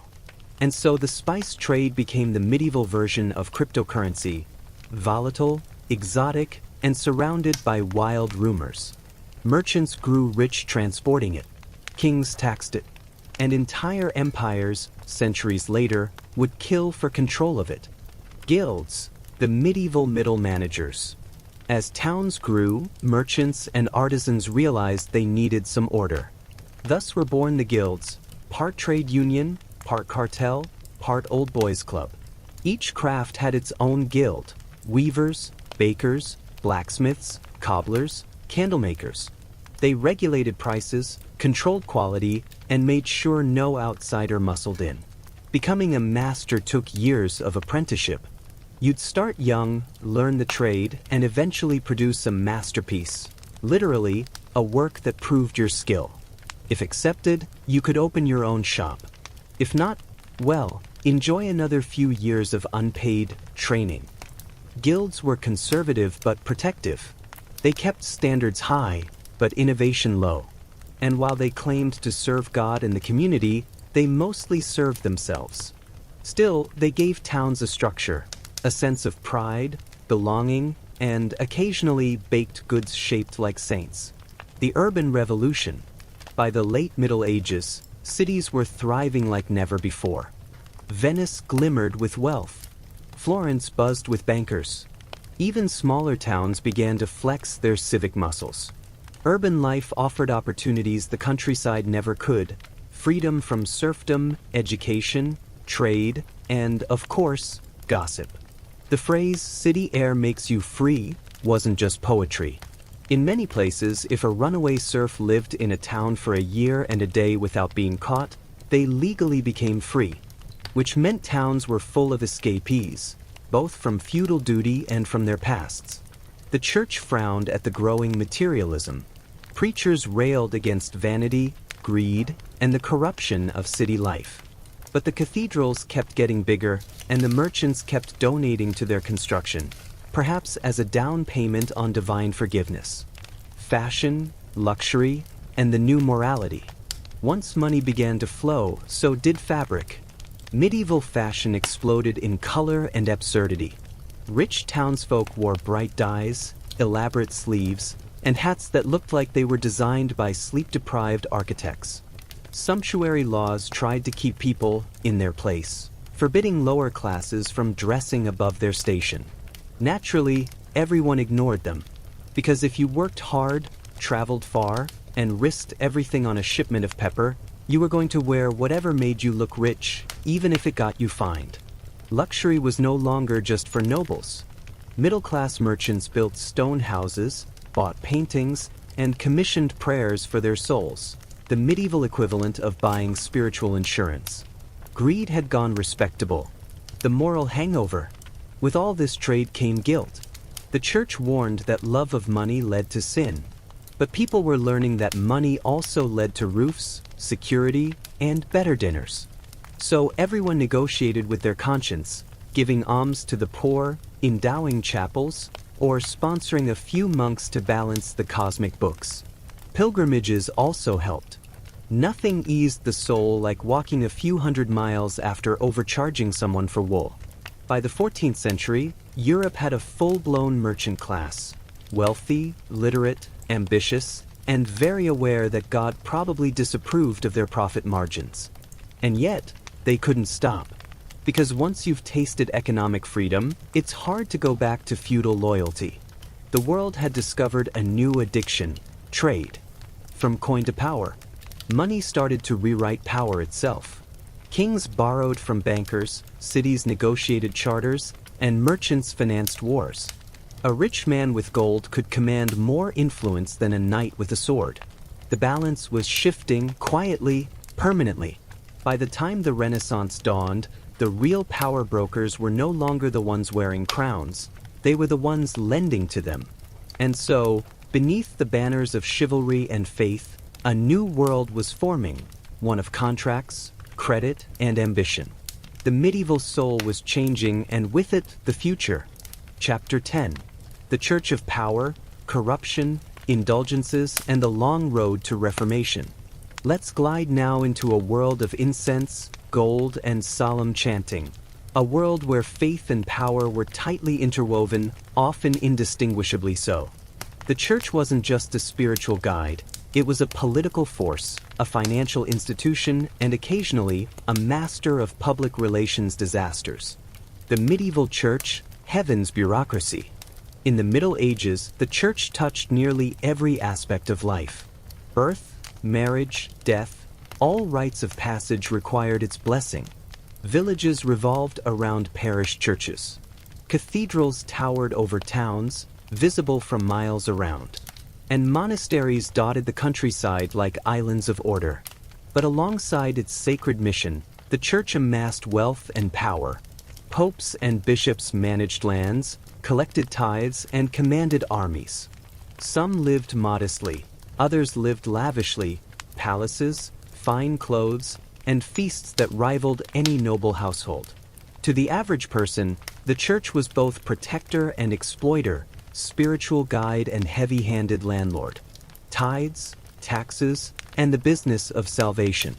A tithe, in theory, was a tenth of one's earnings offered to God. In practice, it was also a tax that could ruin a peasant family faster than crop failure. Landowners often acted as middlemen, collecting dues and passing a portion to the church. Sometimes the percentage varied mysteriously, often in the church's favor. If you were rich, the tithe hurt less, though it was still a constant reminder of divine oversight. If you were poor, well, the tithe, the plagues, and the occasional bandit raids could make you wonder whether heaven was really watching at all. And when tithes weren't enough, the church invented indulgences, essentially a spiritual receipt for forgiveness. Indulgences, paid pray. Indulgences were a way to reduce time in purgatory. Need to save a family member's soul? Buy one. Want to reduce your own penance? Buy one. Fund a cathedral? Buy one. The system was ingenious, in a morally slippery sort of way. It made salvation transactional. Good deeds and personal sacrifice were nice, but cash sped things along considerably. It didn't take long before critics noticed. Some clergy sold indulgences with the enthusiasm of a modern telemarketer, letters, announcements, even fairs dedicated to collecting donations for spiritual services. This practice, centuries later, would spark enormous backlash. But in the Middle Ages, it was business as usual. Corruption and scandal. The church, like any institution with immense power, had its fair share of scandals. Popes weren't immune. Some were spiritual giants. Others, so. Pope Alexander VI, for example, was famous for nepotism, lavish spending, and questionable moral choices. The Borgia family, which he led, became synonymous with intrigue and excess. Clergy sometimes held multiple positions simultaneously, a bishopric here, an abbacy there, and collected all the income without performing the duties. Local priests could be lazy, indulgent, or downright predatory. Still, the church survived, in part because it offered hope, in part because most people had no alternative. Pilgrimages, relics, and holy tourism. Medieval devotion had a very public face. Pilgrimages were popular, journeys to distant shrines, often hundreds of miles long, undertaken to secure divine favor. People traveled to Santiago de Compostela, Canterbury, Rome, sometimes barefoot, sometimes sick, sometimes carrying enormous debts to finance the trip. Relics were another peculiar phenomenon. A saint's bone, a piece of the true cross, or even fragments of clothing could inspire awe and donations. Sometimes relics were authentic. Sometimes they were authentic in the sense that the seller claimed they were. Either way, they drew pilgrims and money alike. It's worth noting that the church often depended on this enthusiasm to fund construction projects, charitable work, and its own luxurious operations. Monastic influence and political power. Orders like the Benedictines, Cistercians, Franciscans, and Dominicans weren't just spiritual communities, they were political actors. Abbeys and convents controlled vast tracts of land. They mediated disputes, offered education, and wielded influence over local rulers. In some cases, abbots and abbesses were more powerful than minor kings, managing revenue, justice, and manpower. The church's reach wasn't limited to Europe. Crusades, missionary work, and alliances with monarchs extended its authority into distant regions. It wasn't a perfect system. Corruption, greed, and incompetence coexisted with genuine faith and remarkable achievement. But it was remarkably resilient. Criticism grows. By the late Middle Ages, dissatisfaction with the church began to rise. Clergy who lived lavishly while their flocks struggled were an easy target. Corruption, indulgences, and political manipulation bred cynicism. Literacy, the printing press, and growing urban populations amplified critique. Some reform-minded individuals, thinkers, priests, laypeople, began to call for change. They didn't want to abandon faith. They wanted to reclaim its purity. Others, however, saw the church as an obstacle to wealth, power, and secular governance. The seeds of the Reformation were planted during this period. Long before Luther's theses, murmurs of dissatisfaction circulated in taverns, town squares, and even within monasteries. The medieval church, protector and exploiter. In the end, the Church of the Middle Ages was a paradox, simultaneously sacred and profane. It offered comfort, education, and community. It preserved knowledge, administered charity, and inspired art that still awes us today. Yet it was also a political machine, deeply invested in wealth and power. Its indulgences, tithes, and bureaucratic procedures sometimes prioritized revenue over righteousness. People lived with this tension every day, trusting in God, following ritual, and navigating a system that was as human as it was divine. Legacy of the Church. The medieval church shaped the trajectory of Europe in ways that are still visible today. From cathedrals that dominate skylines to universities that began as theological training, from the very idea of charity to the intricacies of law, the church's imprint is everywhere. Its moral lessons, both aspirational and cautionary, influenced rulers, merchants, and peasants alike. And perhaps most importantly, it showed that institutions could survive imperfection, sometimes even thrive on it. The medieval church was a world within a world, a sanctuary and a marketplace, a spiritual guide and a political power broker. And like the monasteries, castles, and markets before it, it was deeply human, flawed, enduring, and quietly shaping the lives of everyone under its gaze. Chapter 11. Knights and Warfare, Glory, Gore, and the Slow Grind of Medieval Battles.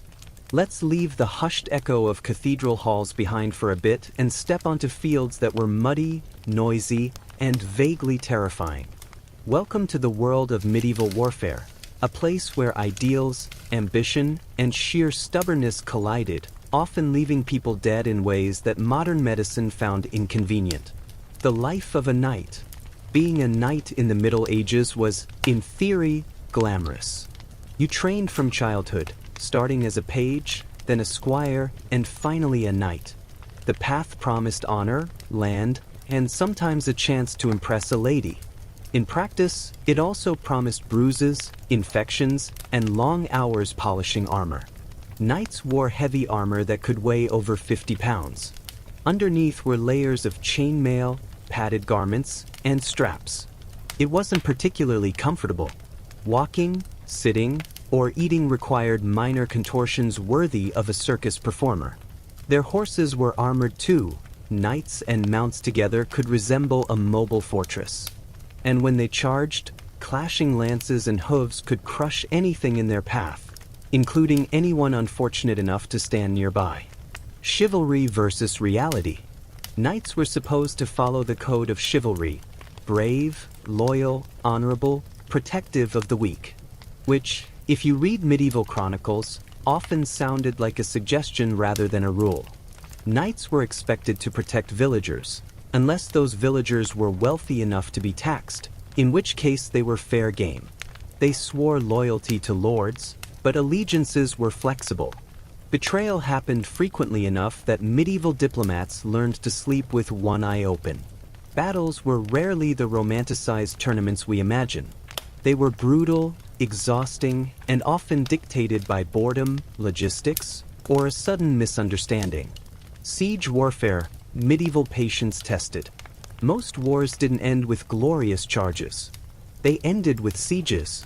Castles were designed to last, and attacking one was tedious. Sieges could drag on for months, sometimes years. Soldiers starved. Diseases spread. Morale collapsed. Attackers might try battering rams, catapults, or tunneling under walls. Defenders responded with boiling oil, arrows, and psychological warfare. Surviving a siege required patience, ingenuity, and the ability to endure both foul smells and poor sanitation. Even a small skirmish could leave dozens dead, yet the larger siege might conclude without anyone moving dramatically. Medieval warfare was as much about endurance as it was about heroics. Weapons, armor, and inconvenience. Knights loved their swords, lances, and maces. They were symbols of status and instruments of inconvenience for anyone in the wrong place. Armor protected against slashes but not always against blunt force or projectiles. And while it looked impressive, it restricted movement, caused overheating, and made going to the latrine a tactical challenge. Archers, in contrast, were quietly efficient. A skilled longbowman could pierce armor from a distance, changing the balance of battles. Yet they often received lower pay, worse food, and less recognition, a recurring medieval theme. Danger without glory. The common soldier. Knights are romanticized, but most soldiers were ordinary men doing unpleasant work. Foot soldiers carried pikes, axes, or crossbows. They marched long distances, slept in mud, and subsisted on whatever scraps were available. Disease killed more of them than swords did. Starvation was routine. Exposure to cold and damp claimed lives quietly but relentlessly.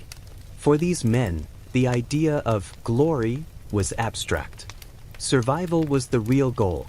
Battlefields, chaos and confusion. Medieval battles were noisy and confusing.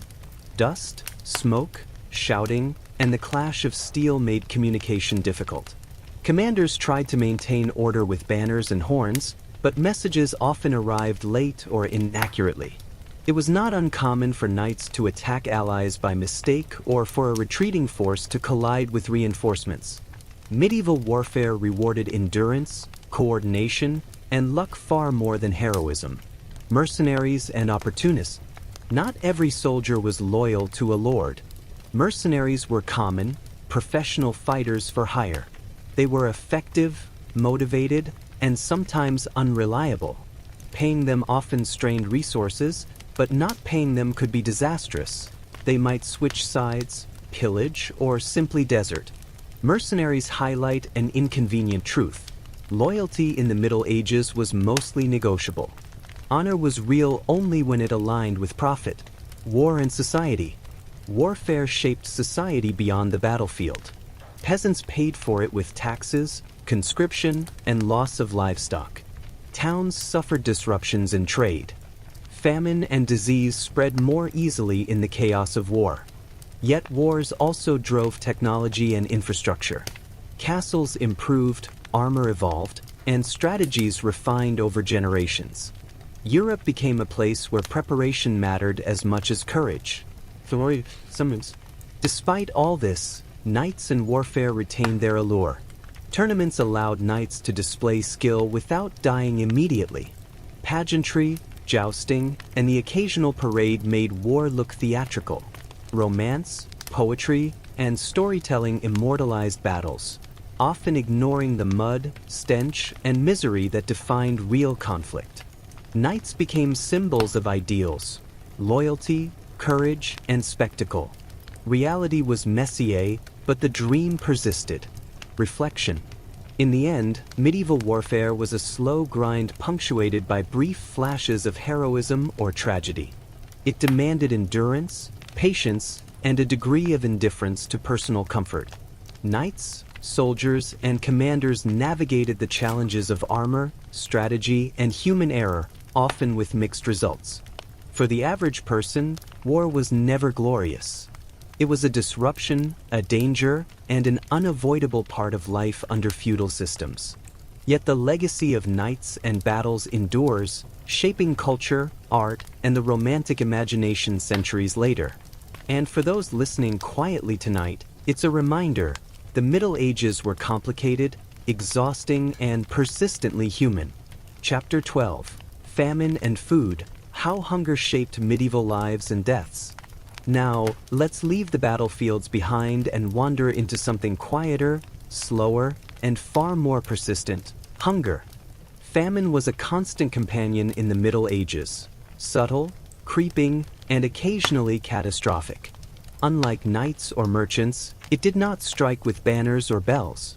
It just happened, slowly, relentlessly, shaping lives one meager meal at a time. The medieval diet, less glamorous than you think. For the average peasant, daily meals were humble. Breakfast, if they had one, might be bread and ale. Lunch was often porridge, beans, or vegetables from the garden. Dinner could include a little salted fish or meat if the household was lucky. Spices, sugar, and exotic foods were almost entirely the domain of the rich. For peasants, the concept of luxury meant a loaf of bread that hadn't gone moldy. Nobles ate better, of course, roasted meats, pies, and feasts that demonstrated both wealth and status. But even in castles, food preservation was difficult. Meat spoiled quickly. Smoke and salt helped, but sometimes the freshness of a dish was debatable, and even lords were not immune to the broader consequences of crop failure. Crop failures and the fragility of the harvest. Agriculture in the Middle Ages was risky. Plowing, sowing, and harvesting depended entirely on weather, which was unreliable. A cold, wet summer could ruin wheat fields. Too little rain could starve animals and humans alike. There were no modern fertilizers, no irrigation systems, and no easy way to import food in bulk. A bad harvest meant real suffering, hunger, illness, and, in extreme cases, death. Famine struck with quiet cruelty. Families dwindled in size. Communities shrank. The weak and elderly often suffered the most. Hunger as a social force. Famine didn't just affect the stomach. It altered society. Peasants could be forced into migration, leaving ancestral lands in search of food. Wages fluctuated because labor was scarce. Prices for grain and livestock soared unpredictably, creating tension between nobles, merchants, and commoners. In some cases, famine led to unrest. Starving peasants sometimes revolted against landlords or demanded relief. These rebellions were rarely successful. Hunger rarely came with strategy, but they were a persistent reminder that even the strongest feudal hierarchy could not ignore the basics: food. Food preservation and innovation. Medieval people had a few clever tricks to stretch their food. Salting and smoking meat helped it last through winter. Root cellars stored vegetables underground. Porridge, soups, and stews were easy ways to make grains and legumes feed more people. Bread was central, coarse, dense, and often contaminated with grit. Those who could afford it enjoyed white bread. Everyone else got dark, heavy loaves. Monasteries often became centers of agricultural innovation, experimenting with crop rotation, irrigation, and storage techniques. They shared some knowledge, though peasants mostly learned through trial and error and occasional disaster. The scourge of disease and malnutrition. Famine made populations more vulnerable to disease. Malnourished people had weaker immune systems. Smallpox, dysentery, and influenza became far deadlier when food was scarce. Plagues swept through villages with tragic efficiency, leaving entire communities depopulated. The combination of hunger and disease meant that survival required not just skill or luck, but endurance, adaptability, and often sheer stubbornness. Hunger and nobility. Even the upper classes were not entirely immune. Crop failures meant increased prices for food. Nobles had to ensure supplies for their households, retainers, and armies. Some hoarded grain, which could exacerbate famine elsewhere. Others acted charitably, distributing food to maintain loyalty or piety. Hunger also influenced politics. Poor harvests could spark unrest, weaken armies, and strain alliances. Even kings and lords understood that controlling food was a form of power. Seasonal rhythms of hunger. Medieval life was governed by the calendar of the harvest. Winter was difficult, not just because of cold, but because stored food ran low. Spring brought hope, but also risk. Early frosts could ruin budding crops. Summer was a time of abundance, but also labor, disease, and worry. Autumn held both bounty and anxiety. Would the harvest last through winter? People learned to live with uncertainty. Every year was a gamble. And every year, famine quietly reminded them of mortality. Coping strategies. Peasants and townsfolk developed ways to survive. foraging for wild plants, trading with neighbors, preserving grain and dairy for as long as possible, reducing meals or skipping them entirely. Sometimes desperation led to extreme measures, selling belongings, migrating, or relying on charity from monasteries and towns. Famine forged resilience, but it also left a lingering fear. Stories of starvation circulated for generations, shaping culture, folklore, and behavior. Famine and faith. The church played a complex role during famines. On one hand, it encouraged charity, feeding the poor and aiding widows and orphans. On the other, famines were sometimes interpreted as divine punishment. Preachers warned that sin caused starvation, urging repentance and tithes. This duality, practical assistance coupled with moralizing, was characteristic of medieval life. Faith and fear intertwined, shaping how people understood their suffering. The long shadow of hunger. Even when crops recovered, famine left marks on society. Population levels fluctuated. Labor shortages could empower peasants, but also provoke stricter enforcement of feudal obligations. Dietary habits adapted. Preferences for preserved foods, cereals, and legumes became entrenched. Famine reminded everyone, peasant, merchant, and noble alike, of the fragility of life in the Middle Ages. Hunger wasn't dramatic.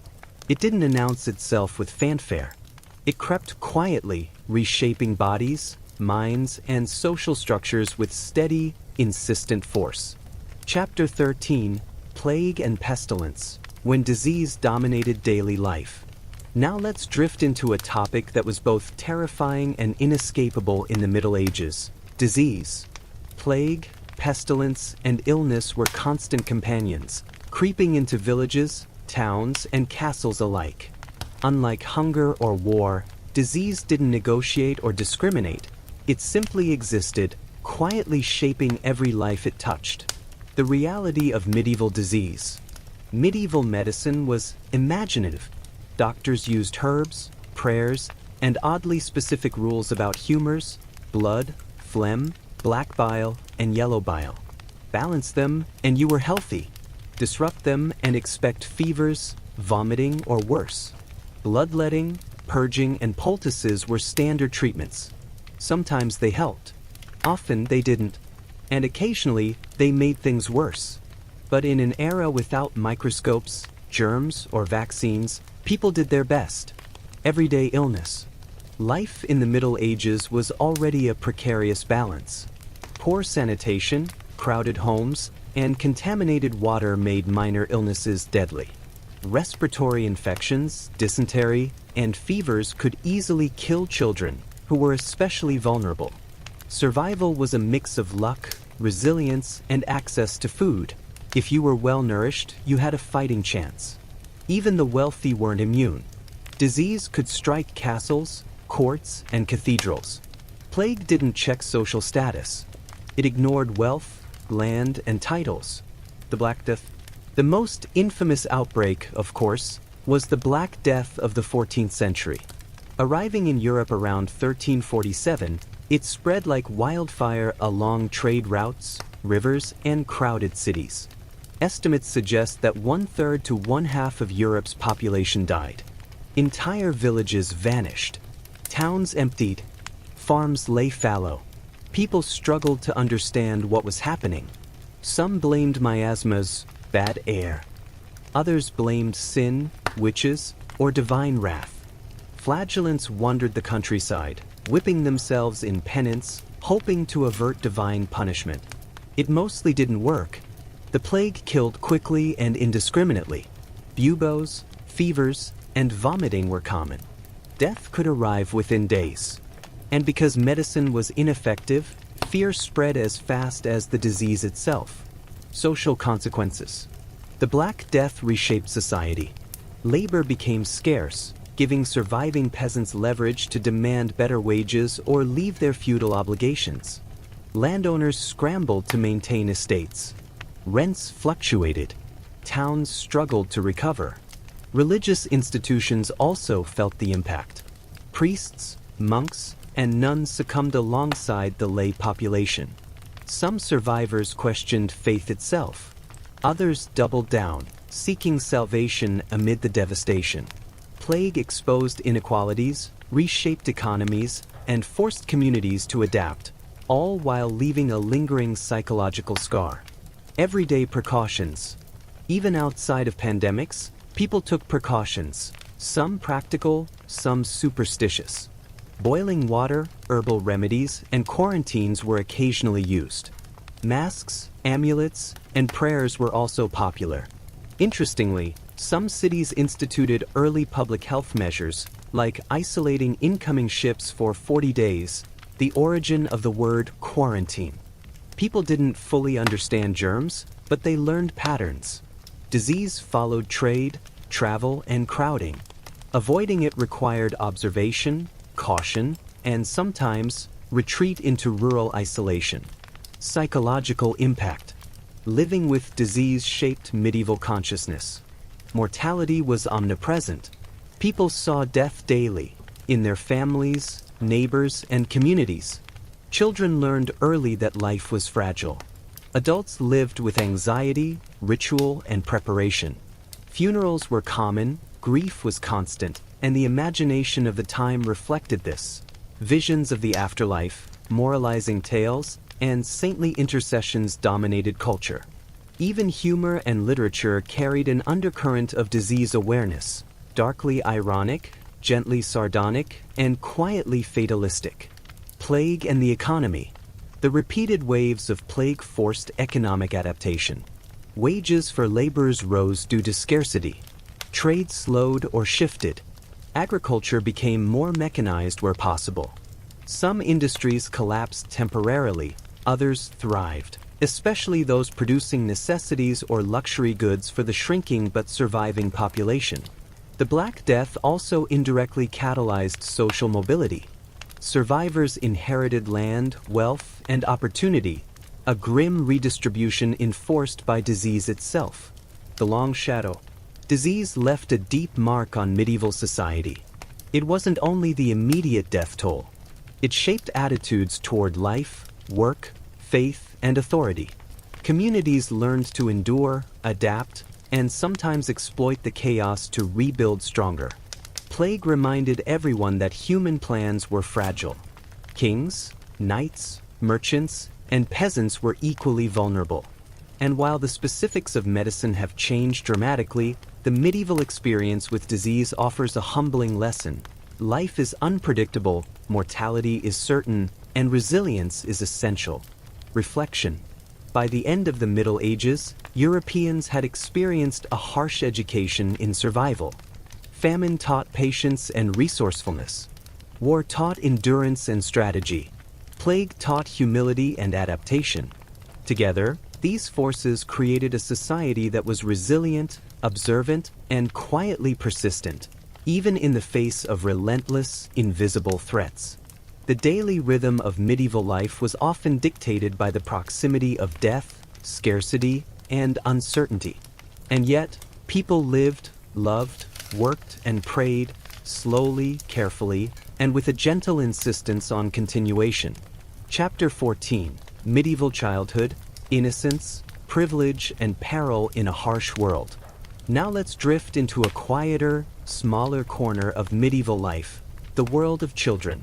Childhood in the Middle Ages was brief, delicate, and often overlooked, yet it shaped society in ways that would echo for generations. The fragility of childhood. Life for a medieval child was, frankly, precarious. Infant mortality rates were high. Diseases like smallpox, measles, and dysentery were constant threats. Malnutrition and poor sanitation added to the risk.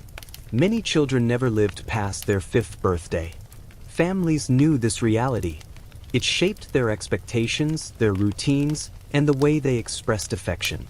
Love was quiet, practical, and often accompanied by anxiety. Surviving childhood required luck, resilience, and attentive care, though care looked very different depending on class. Childhood in peasant life. For peasant families, children were contributors almost immediately. Toddlers might help fetch water or tend animals. By age 7, they were involved in chores, learning skills that would eventually sustain the household. Play existed, yes, but it was brief and functional. Stick swords, simple dolls, or games that mirrored adult work. Education was limited. Literacy was rare. Most knowledge came from oral tradition, observation, and hands-on experience. Stories, songs, and religious instruction shaped moral understanding more than books. Childhood was practical. The goal was survival, skill acquisition, and eventual contribution to family and community. Noble children, privilege and pressure. For noble children, life was different, but not necessarily easier. Boys destined for knighthood began training early, first as pages, then squires. They learned horsemanship, weaponry, court etiquette, and politics. Girls, especially those of high status, were trained in household management, diplomacy, and social grace. Marriages were arranged to secure alliances and property. Play existed in the form of games, tournaments, and pastimes designed to build skill or decorum. Education included languages, music, and religious instruction.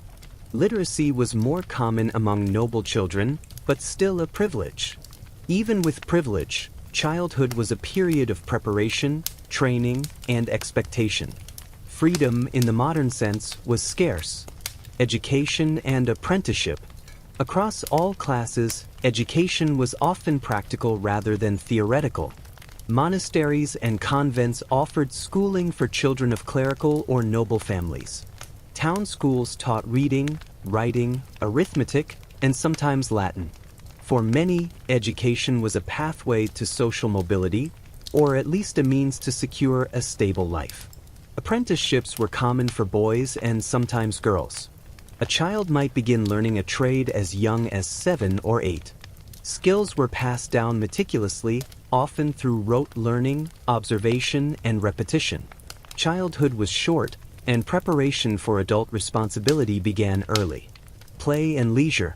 Despite the hardships, medieval children did play. Games were simple, often imitative of adult roles. Mock battles, shepherding games, dolls, and ball games. Seasonal festivals offered brief relief, fairs, church holidays, and harvest celebrations. Storytelling and music were also essential.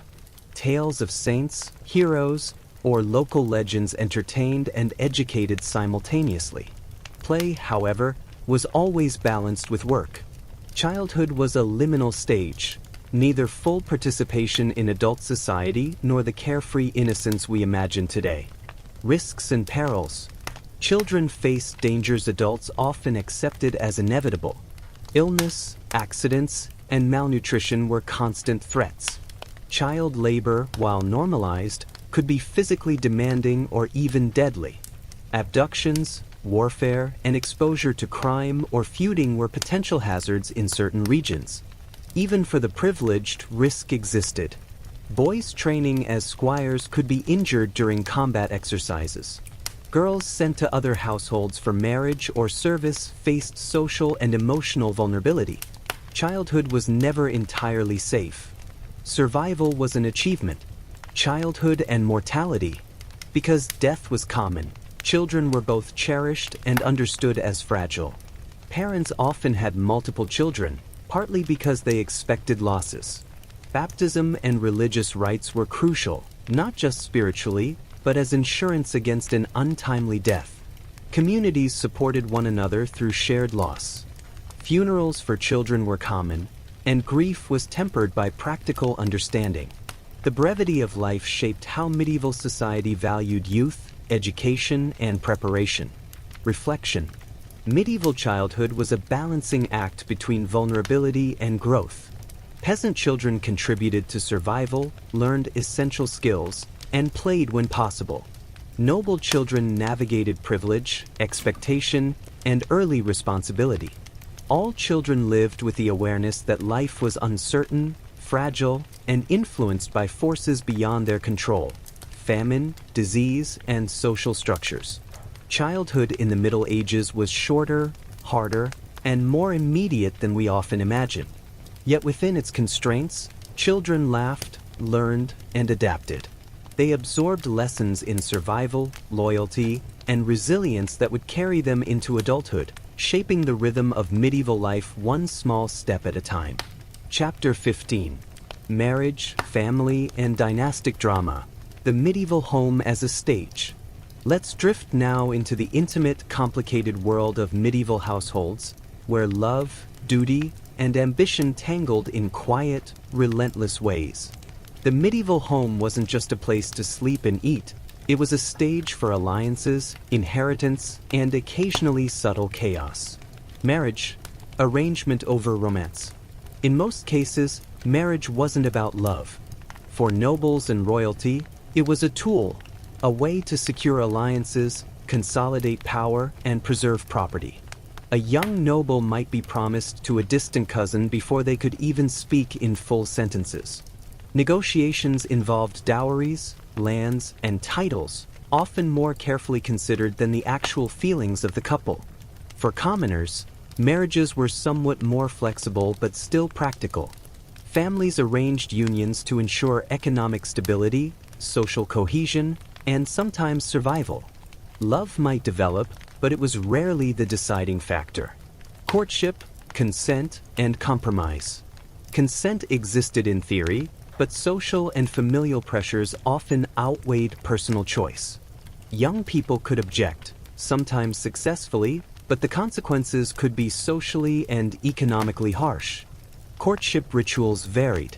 Gifts, letters, and formal visits allowed couples to become familiar. Some marriages blossomed into genuine affection. Others remained polite, distant arrangements, sometimes for decades. Household roles and responsibilities. The medieval household functioned as both family and economic unit. Men typically managed land, finances, and defense. They were responsible for political alliances and legal obligations. Women oversaw domestic affairs, from food and clothing to childcare and household labor. Noble women could also act as estate managers, negotiators, and even military supervisors if their husbands were absent. Children contributed from a young age, as we've seen, learning skills and preparing for adult roles. Servants, apprentices, and extended family often lived under the same roof, adding complexity to domestic life. Dynastic drama. Royal and noble families often resembled soap operas played out over decades. Inheritance disputes, favoritism, and sibling rivalries were common. A younger son might be quietly encouraged to enter the clergy to avoid splitting estates. Daughters could be married strategically, often far from home, to secure alliances. Divorces were rare and difficult. Marriage was a social and political contract as much as a personal one. Annulments required church approval and often involved years of negotiation, bribery, or both. Even when households appeared orderly, tension simmered beneath the surface. Greed, jealousy, and ambition were constants, quietly shaping decisions from cradle to grave. Domestic life, routine and ritual. Daily life in the home was a series of routines punctuated by ritual.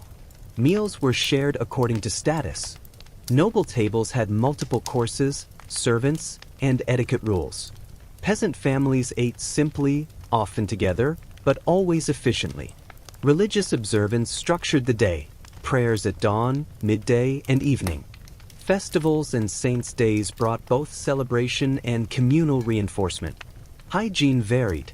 Baths were infrequent, but hand-washing, airing of linens, and grooming were more common among the wealthy. Homes could be cramped and noisy, but routines created stability, conflict, and resolution. Disputes happened in every household. Siblings argued over inheritance. Spouses navigated power dynamics, jealousy, and the occasional affair. Servants pushed boundaries.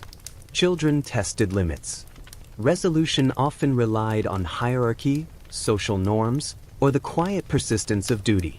In noble houses, mediation might involve legal documents, letters, or third-party arbitration.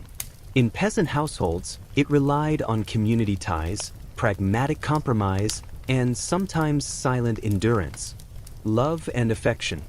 Affection existed even within the rigid frameworks of medieval society. Parents cared for their children, siblings shared bonds, and couples sometimes discovered deep companionship despite initial arrangements.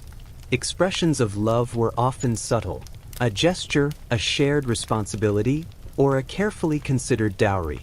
Romance could flourish quietly, and in rare cases, love influenced political decisions. But it usually took a back seat to survival, strategy, and societal expectation. Legacy of medieval family life. Medieval households shaped more than individuals, they shaped society.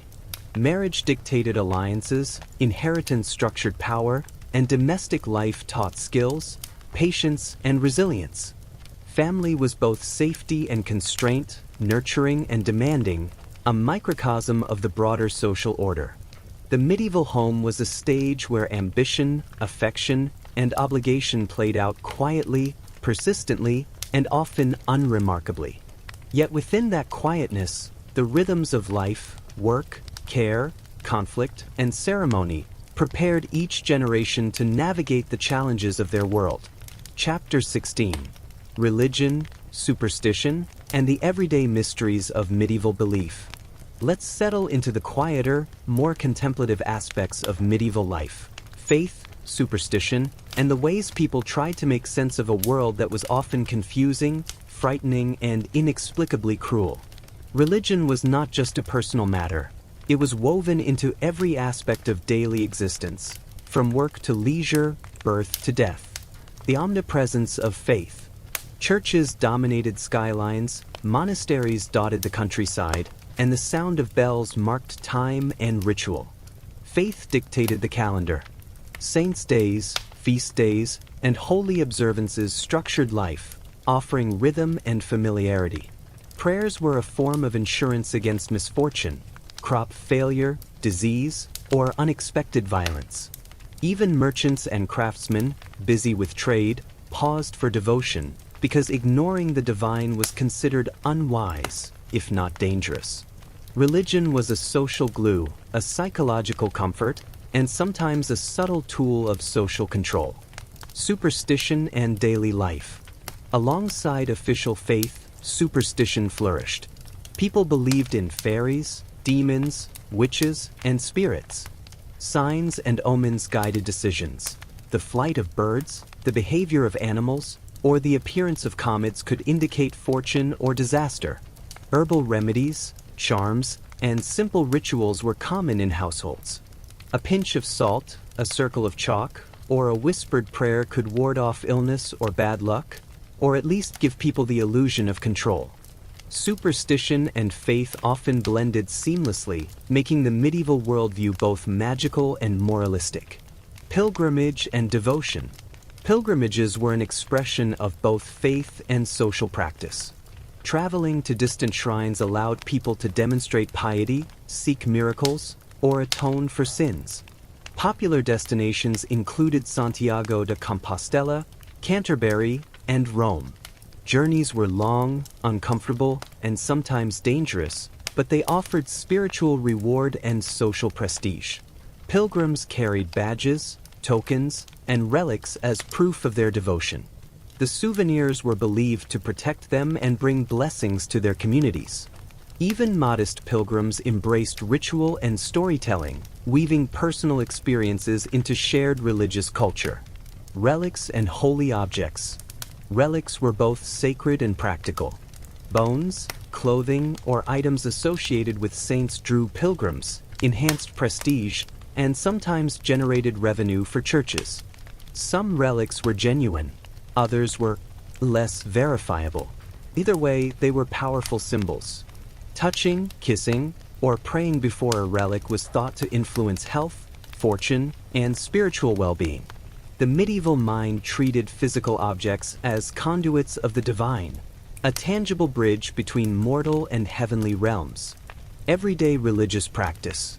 Faith was woven into mundane activities. Meals began with grace. Work was punctuated by prayer. Travel, childbirth, and even hunting involved ritual supplication. Church attendance was expected, but personal devotion extended beyond Sunday. People prayed at home, maintained small shrines, and observed holy images. Confession and penance offered a structured system for addressing wrongdoing. It was both spiritual guidance and social enforcement. Follow the rules, or face moral and sometimes practical consequences. Witchcraft, magic, and moral anxiety. Belief in magic coexisted with organized religion. Witches, sorcerers, and cunning folk were blamed for unexplained misfortune, crop failure, illness, or sudden death. Trials and accusations occasionally emerged, though large-scale witch hunts became more common in the early modern period. In the medieval imagination, sin, misfortune, and supernatural forces intertwined. Misbehavior and misfortune were moral, spiritual, and sometimes magical problems all at once. Even the most pious individuals maintained a practical awareness. Salt, herbs, and charms complemented prayer. Faith and superstition were partners rather than enemies. Festivals and holy days. The liturgical calendar was punctuated by festivals that mixed sacred observance with communal celebration. Christmas, Easter, and Pentecost were occasions for ritual, feasting, and social gathering. Saints' days allowed communities to honor local patrons, combining religious devotion with entertainment and commerce. These celebrations offered rhythm and relief. Life was otherwise demanding, with labor, hunger, and disease dictating daily routines. Festivals reinforced identity, faith, and social cohesion, gentle pauses in an otherwise relentless world. The psychological comfort of belief. Medieval belief offered reassurance amid uncertainty. Fate, fortune, and divine justice explained misfortune. Prayer, penance, and ritual provided action in an unpredictable world.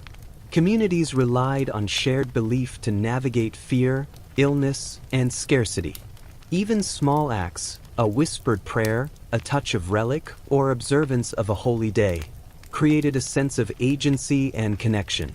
Religion and superstition shaped morality, law, and behavior. They structured thought and habit, guiding people through lives that were often short, difficult, and unpredictable. Reflection. The medieval mind lived in a world full of visible and invisible forces. Faith was comforting, community enforcing, and occasionally restrictive. Superstition added texture, personal agency, and sometimes humor to daily life. Together, religion and belief shaped both mundane routines and major decisions. The Middle Ages were a world where the divine and the magical intertwined seamlessly. People moved through life guided by prayers, charms, and ritual, quietly persistent, deeply human, and gently shaped by the mysteries around them. Chapter 17. Crime, Justice, and Punishment, the slow machinery of medieval law. Now, let's stroll into a world where rules, authority, and consequence were both rigid and oddly inconsistent. Medieval law wasn't just about morality, it was about survival, hierarchy, and making sense of a world where chaos often threatened to dominate. Law in everyday life. The concept of law varied widely depending on where you lived. In towns, local charters and guild regulations shaped behavior. In the countryside, feudal lords held courts and administered justice. Kings issued decrees, but enforcement was often slow, inconsistent, or dependent on intermediaries. For most people, law was less about abstract principles and more about practical consequence. Steal a neighbor's pig, fail to pay a tax, or offend a lord, and someone would make you pay, sometimes painfully. Common crimes. Crimes ranged from minor to serious. Petty theft, poaching, and failure to pay rent or tithes were routine infractions. Violence, assault, and murder occurred but were often handled locally rather than through a distant court. Social status influenced outcomes. A noble might escape punishment for behavior that would ruin a peasant. Even minor transgressions could attract harsh penalties if they disrupted order or threatened authority. Justice was not always fair, but it was functional in maintaining hierarchy. Courts and trials. Courts were diverse and sometimes elaborate. Manorial courts handled disputes between peasants. Town courts enforced charters and guild rules. Royal courts oversaw serious crimes, inheritance disputes, and matters of state. Procedures varied. Accusation, testimony, and judgment might be based on oaths, character witnesses, or even physical trials, sometimes literal trials by ordeal. Trials by ordeal were imaginative. Hot iron, cold water, or combat could determine guilt. The idea was divine judgment. God would reveal the truth. Unsurprisingly, outcomes were unpredictable, and survival often relied on luck, preparation, or divine favor. Punishments, pain, humiliation, and public example. Punishments were designed to deter, humiliate, and sometimes exact revenge. Fines were common for minor offenses. Corporal punishment, whipping, branding, or mutilation, was applied for more serious crimes. Capital punishment could be brutal and highly public, intended to reinforce social order. Stocks and pillories combined humiliation with discomfort. Crowds gathered to witness justice, serving as both enforcers and spectators. Even in noble circles, punishment could involve loss of titles, lands, or honor, often quiet, bureaucratic, and socially impactful rather than physically violent. Law enforcement. Enforcement was uneven. In towns, watchmen, sheriffs, and constables patrolled streets and markets. In rural areas, lords' men and village leaders handled disputes, sometimes improvising justice as circumstances demanded. Military force could enforce law when necessary, but often the threat of social shame, ostracism, or economic consequence was as effective as any sword. Law enforcement relied on community knowledge, hierarchy, and the persistent awareness that misbehavior had real, tangible consequences. Crime in society. Crime was both a product of and response to society. Poverty, famine, and war pushed some toward theft or banditry. Disputes over land, inheritance, and honor fueled violence. Opportunistic crime existed alongside organized structures, a reminder that human behavior has always been complicated. Yet society maintained continuity. Rules, norms, and punishments created predictability. People could plan, trade, and build lives knowing that there was some mechanism, however flawed, to maintain order. Social hierarchy and justice. Medieval law was hierarchical. A noble's misdeeds were weighed differently from a peasant's. Inheritance disputes, political intrigue, and land disputes often involved negotiation, bribery, or strategic alliances rather than direct punishment. Justice reflected power as much as morality. The law enforced social structures, protected property, and maintained the status quo. For those at the bottom, fairness was rare. Survival required caution, obedience, and sometimes cunning. Reflection. Medieval law was a slow, sometimes chaotic machinery, imperfect, uneven, but persistent. It shaped behavior, reinforced hierarchy, and provided a framework for social order. For ordinary people, it was both a guide and a potential threat. For elites, it was a tool and sometimes a game. Crime, justice, and punishment reveal how medieval society balanced human imperfection with the need for continuity. The system was harsh, imaginative, and deeply human, quietly structuring lives, mediating disputes, and reminding everyone of the consequences of action and inaction alike. Chapter 18. Trade, Markets, and Money, the Slow Growth of a Medieval Economy. Let's now drift into the rhythms of medieval commerce, where the flow of coins, goods, and services shaped daily life as subtly and persistently as the seasons. Economics wasn't abstract. It was tangible, immediate, and occasionally frustratingly complicated. The basics of medieval trade. For most people, trade was local and practical. Peasants exchanged surplus grain, wool, or livestock for tools, cloth, or salt. Markets were central hubs where goods, news, and rumors circulated. Bartering persisted alongside coinage, especially in rural areas where minted money was scarce. The economy relied on repetition, trust, and a quiet awareness of scarcity. A merchant might travel weeks to sell cloth or spices, facing weather, bandits, and unpredictable demand. Money and coinage. Coins were uneven in value, weight, and authenticity. Different regions minted their own currencies, leading to confusion and constant calculation. Counterfeit coins were common. Merchants and officials had to weigh, measure, and inspect carefully.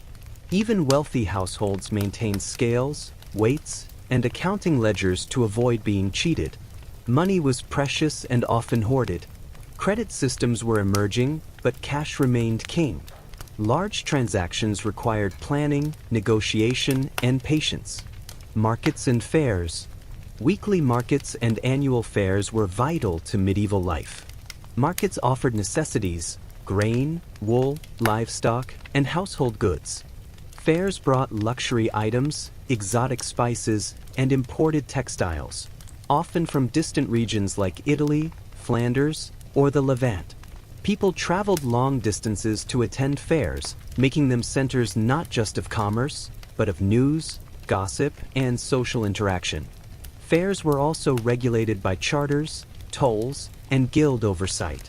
Authorities understood that commerce required rules, both to protect consumers and ensure tax revenue. Guilds and craftsmanship. Guilds organized skilled labor, set standards, and protected members' economic interests. Blacksmiths, weavers, shoemakers, and other artisans were bound by guild rules.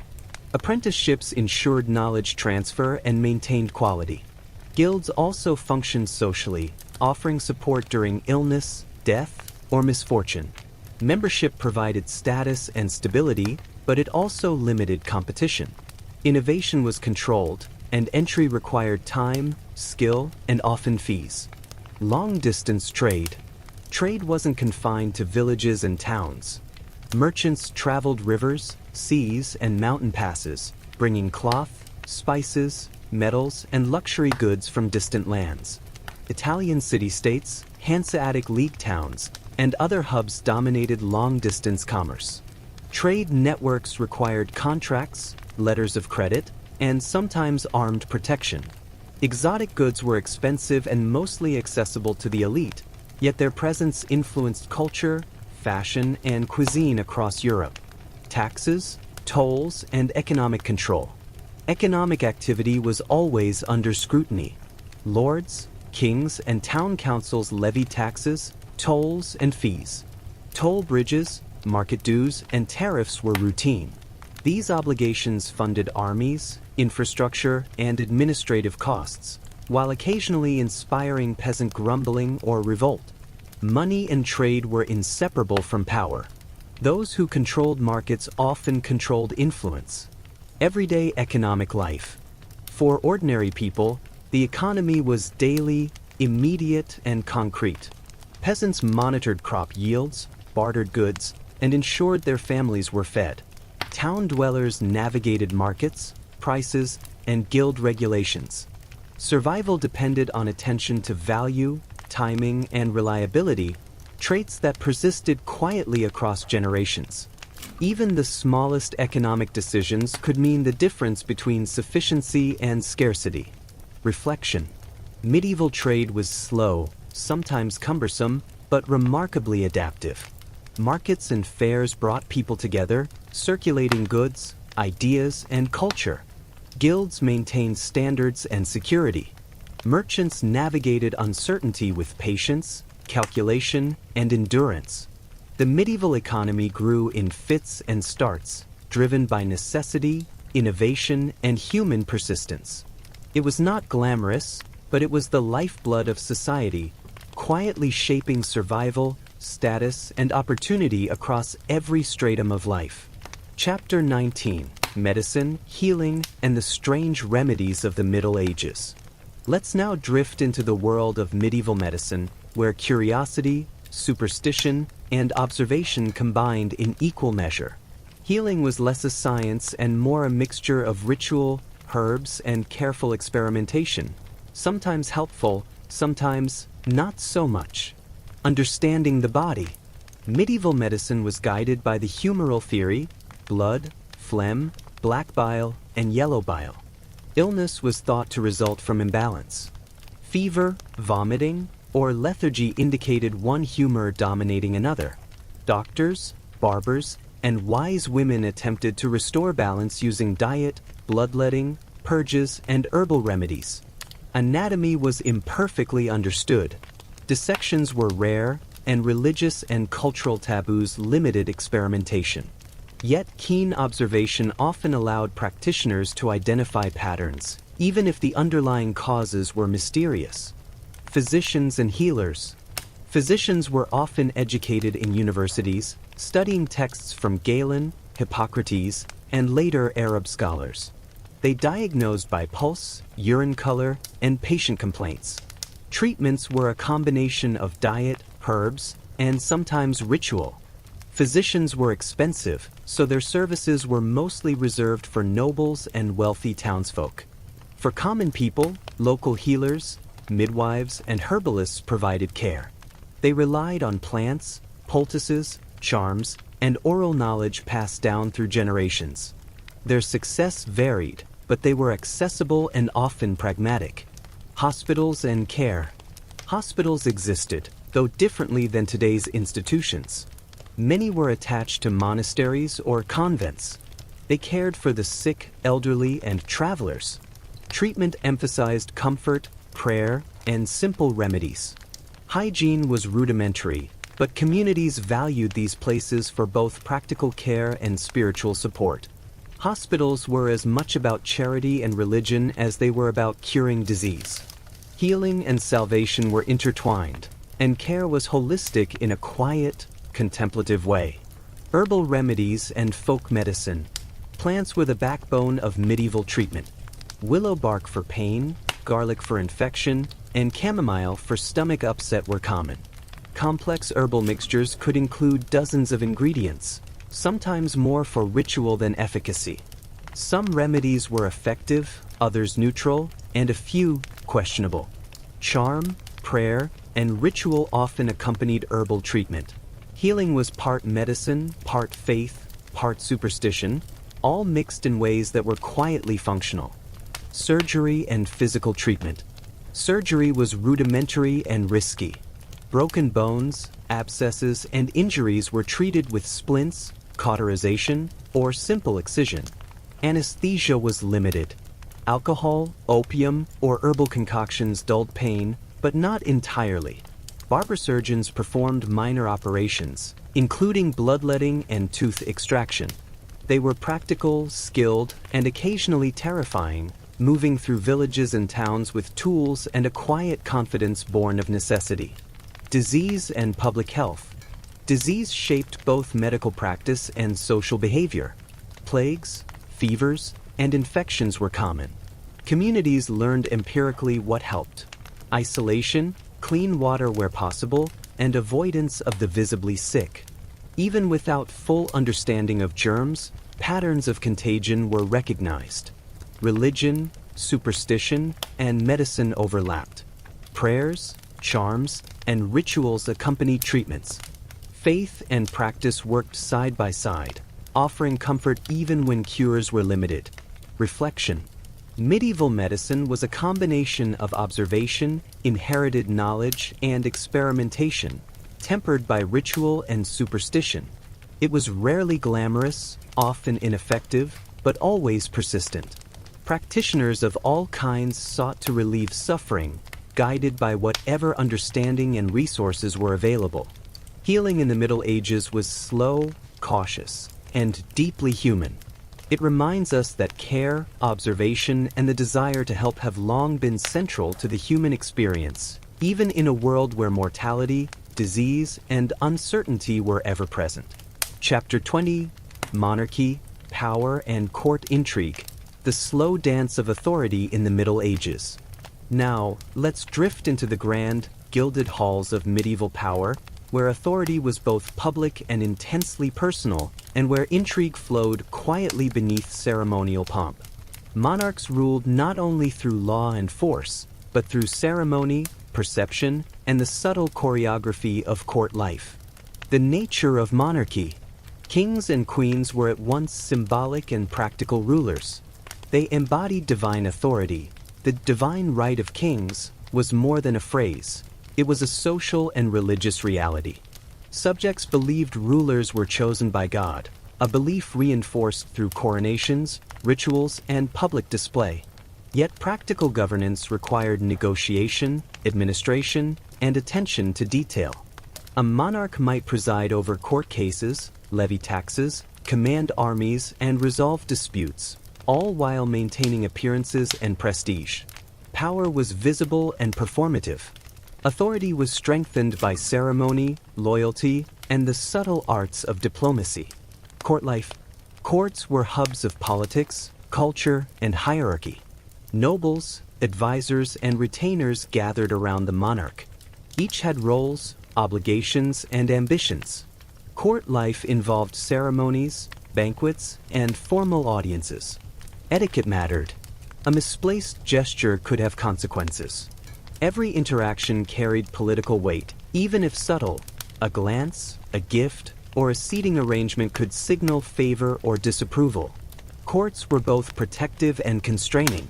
Nobles sought influence, alliances, and patronage, while monarchs balanced loyalty, competence, and ambition.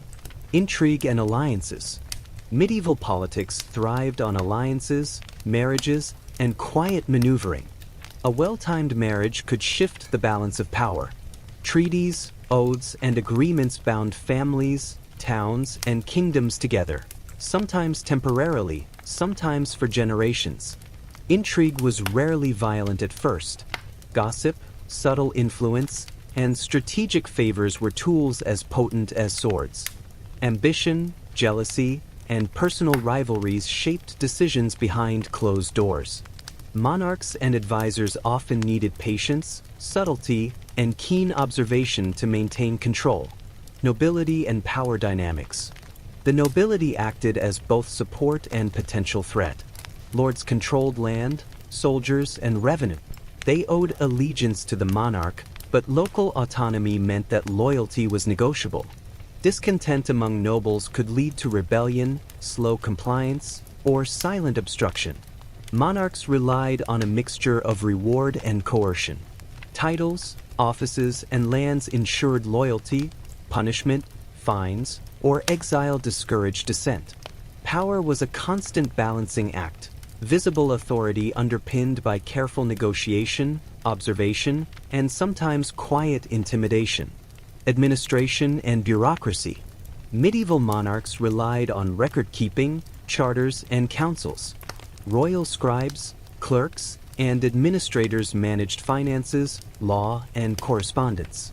Tax collection, legal decisions, and military organization required slow, deliberate systems. The machinery of governance moved at a measured pace, reflecting both the limits of communication and the careful attention required to maintain authority over a dispersed population. War and diplomacy. Monarchs often demonstrated power through warfare or the threat of it. Battles could be decisive, but more often, diplomacy, marriages, and alliances were preferred. Peace treaties required negotiation, oath-taking, and sometimes elaborate ceremonies. Even victorious kings understood that war was costly. Armies needed provisioning, nobles needed appeasement, and subjects needed stability. Authority was as much about perception and negotiation as it was about actual force. Personal lives of monarchs. Monarchs were human. They married, had children, and experienced grief, illness, and rivalry. Royal families were often intertwined, leading to complex relationships and occasional scandal. Ambition, favoritism, and jealousy quietly shaped decisions that impacted entire kingdoms. Even those at the pinnacle of power navigated uncertainty, social pressure, and personal vulnerability. Courtly etiquette, ceremonial display, and political calculation were constant companions. Reflection. Medieval monarchy was a slow, deliberate dance. Ceremonial, strategic, and quietly persistent. Power was visible, performative, and personal. Authority relied on loyalty, negotiation, and perception. Courts were spaces of politics, culture, and subtle intrigue. Nobles, advisors, and monarchs all participated in an ongoing, careful choreography. Life at the top was neither simple nor absolute. Monarchs ruled in a world shaped by ritual, obligation, and human unpredictability.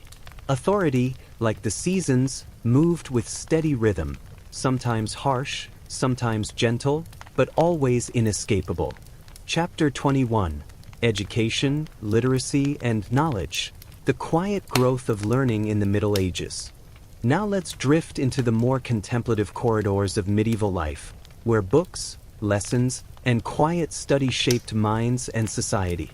Education in the Middle Ages was less universal and more selective, but its slow, persistent growth left a lasting imprint. Who learned and who didn't? Education was a privilege rather than a right. Children of peasants rarely learned to read or write. Their knowledge came from observation, oral tradition, and practical experience. Noble and clerical children had more access to formal learning. They studied languages, religion, mathematics, and practical governance.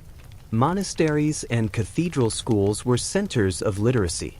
Monks, nuns, and priests devoted themselves to copying manuscripts, teaching novices, and preserving knowledge. For most people, knowledge traveled orally through stories, sermons, and apprenticeship. Monastic and cathedral schools. Monasteries were quietly efficient engines of learning. Monks copied texts, studied scripture, and educated younger members of the order. Cathedral schools trained clergy and occasionally the children of nobility in reading, writing, Latin, and theology. The focus was moral, spiritual, and practical. Arithmetic and rhetoric were included, but the ultimate goal was understanding God, scripture, and social duty. Universities and higher learning. By the 12th and 13th centuries, universities began to emerge. Bologna, Paris, and Oxford became centers for law, theology, and medicine. Students were mostly male, often clerics or sons of wealthy families. Classes were rigorous, debate was encouraged, and lectures could be long and repetitive, a gentle invitation to both knowledge and drowsiness. Degrees were symbols of mastery, though practical application varied. Learning was slow, cumulative, and deeply intertwined with faith and societal hierarchy. Literacy and everyday knowledge.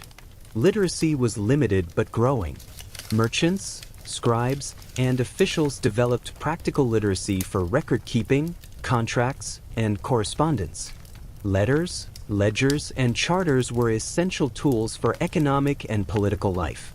Even small advances in literacy spread quietly, allowing ideas, culture, and knowledge to circulate beyond monasteries and courts. Manuscripts and books.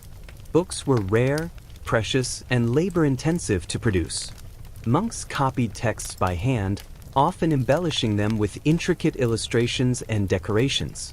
Illuminated manuscripts were treasured possessions, symbols of wealth, faith, and prestige.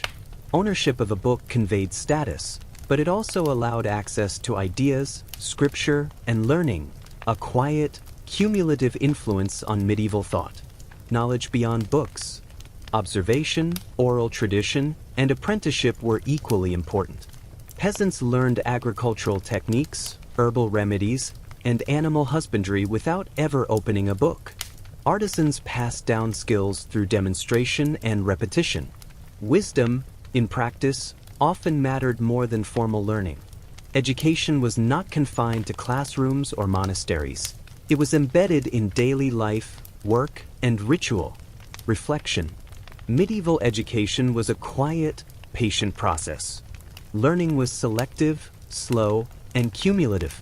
Monasteries, cathedrals, and early universities preserved knowledge, trained elites, and influenced society. Practical knowledge and literacy spread gradually, quietly reshaping opportunities, culture, and thought. The Middle Ages were not a time of ignorance. but of slow, deliberate accumulation. Knowledge moved carefully, patiently, and persistently, preparing the ground for the wider intellectual growth of the later centuries. Chapter 22: Art, Music, and Culture, the gentle rhythms of medieval creativity. Now let's drift into the quieter, more reflective side of medieval life. The ways people expressed beauty, devotion, and emotion through art, music, and culture. Even amid famine, plague, and war, creativity persisted, slowly, subtly, and with enduring influence. Religious art and architecture. Much of medieval artistic output was tied to religion. Churches, cathedrals, and monasteries were adorned with frescoes, stained glass, and sculptures. Art served as storytelling, instruction, and devotion, conveying biblical narratives to an audience that was largely illiterate. Majestic cathedrals rose slowly over decades, sometimes centuries, reflecting both faith and the patience of countless builders. Symbolism was everywhere. Colors, figures, and placement conveyed moral lessons, divine hierarchy, and spiritual ideals. Art wasn't just decorative, it was a medium for meditation and moral reflection, quietly guiding attention and thought. Manuscript illumination. Illuminated manuscripts were among the most intricate and treasured works of the period. Monks, nuns, and scribes spent months or years copying texts and decorating them with gold leaf, miniature scenes, and intricate borders. These books were rare and precious, often commissioned by wealthy patrons or religious institutions. Illumination served multiple purposes. Devotion, by making the text a visual and spiritual experience. Preservation, by ensuring the knowledge survived. Status, by signaling wealth, taste, and piety. The labor-intensive process made each manuscript a quiet testament to patience, skill, and care. Music and soundscape. Music accompanied daily life, ritual, and celebration. Chants, hymns, and organum filled monasteries and cathedrals, creating atmospheres of calm, reflection, and collective devotion.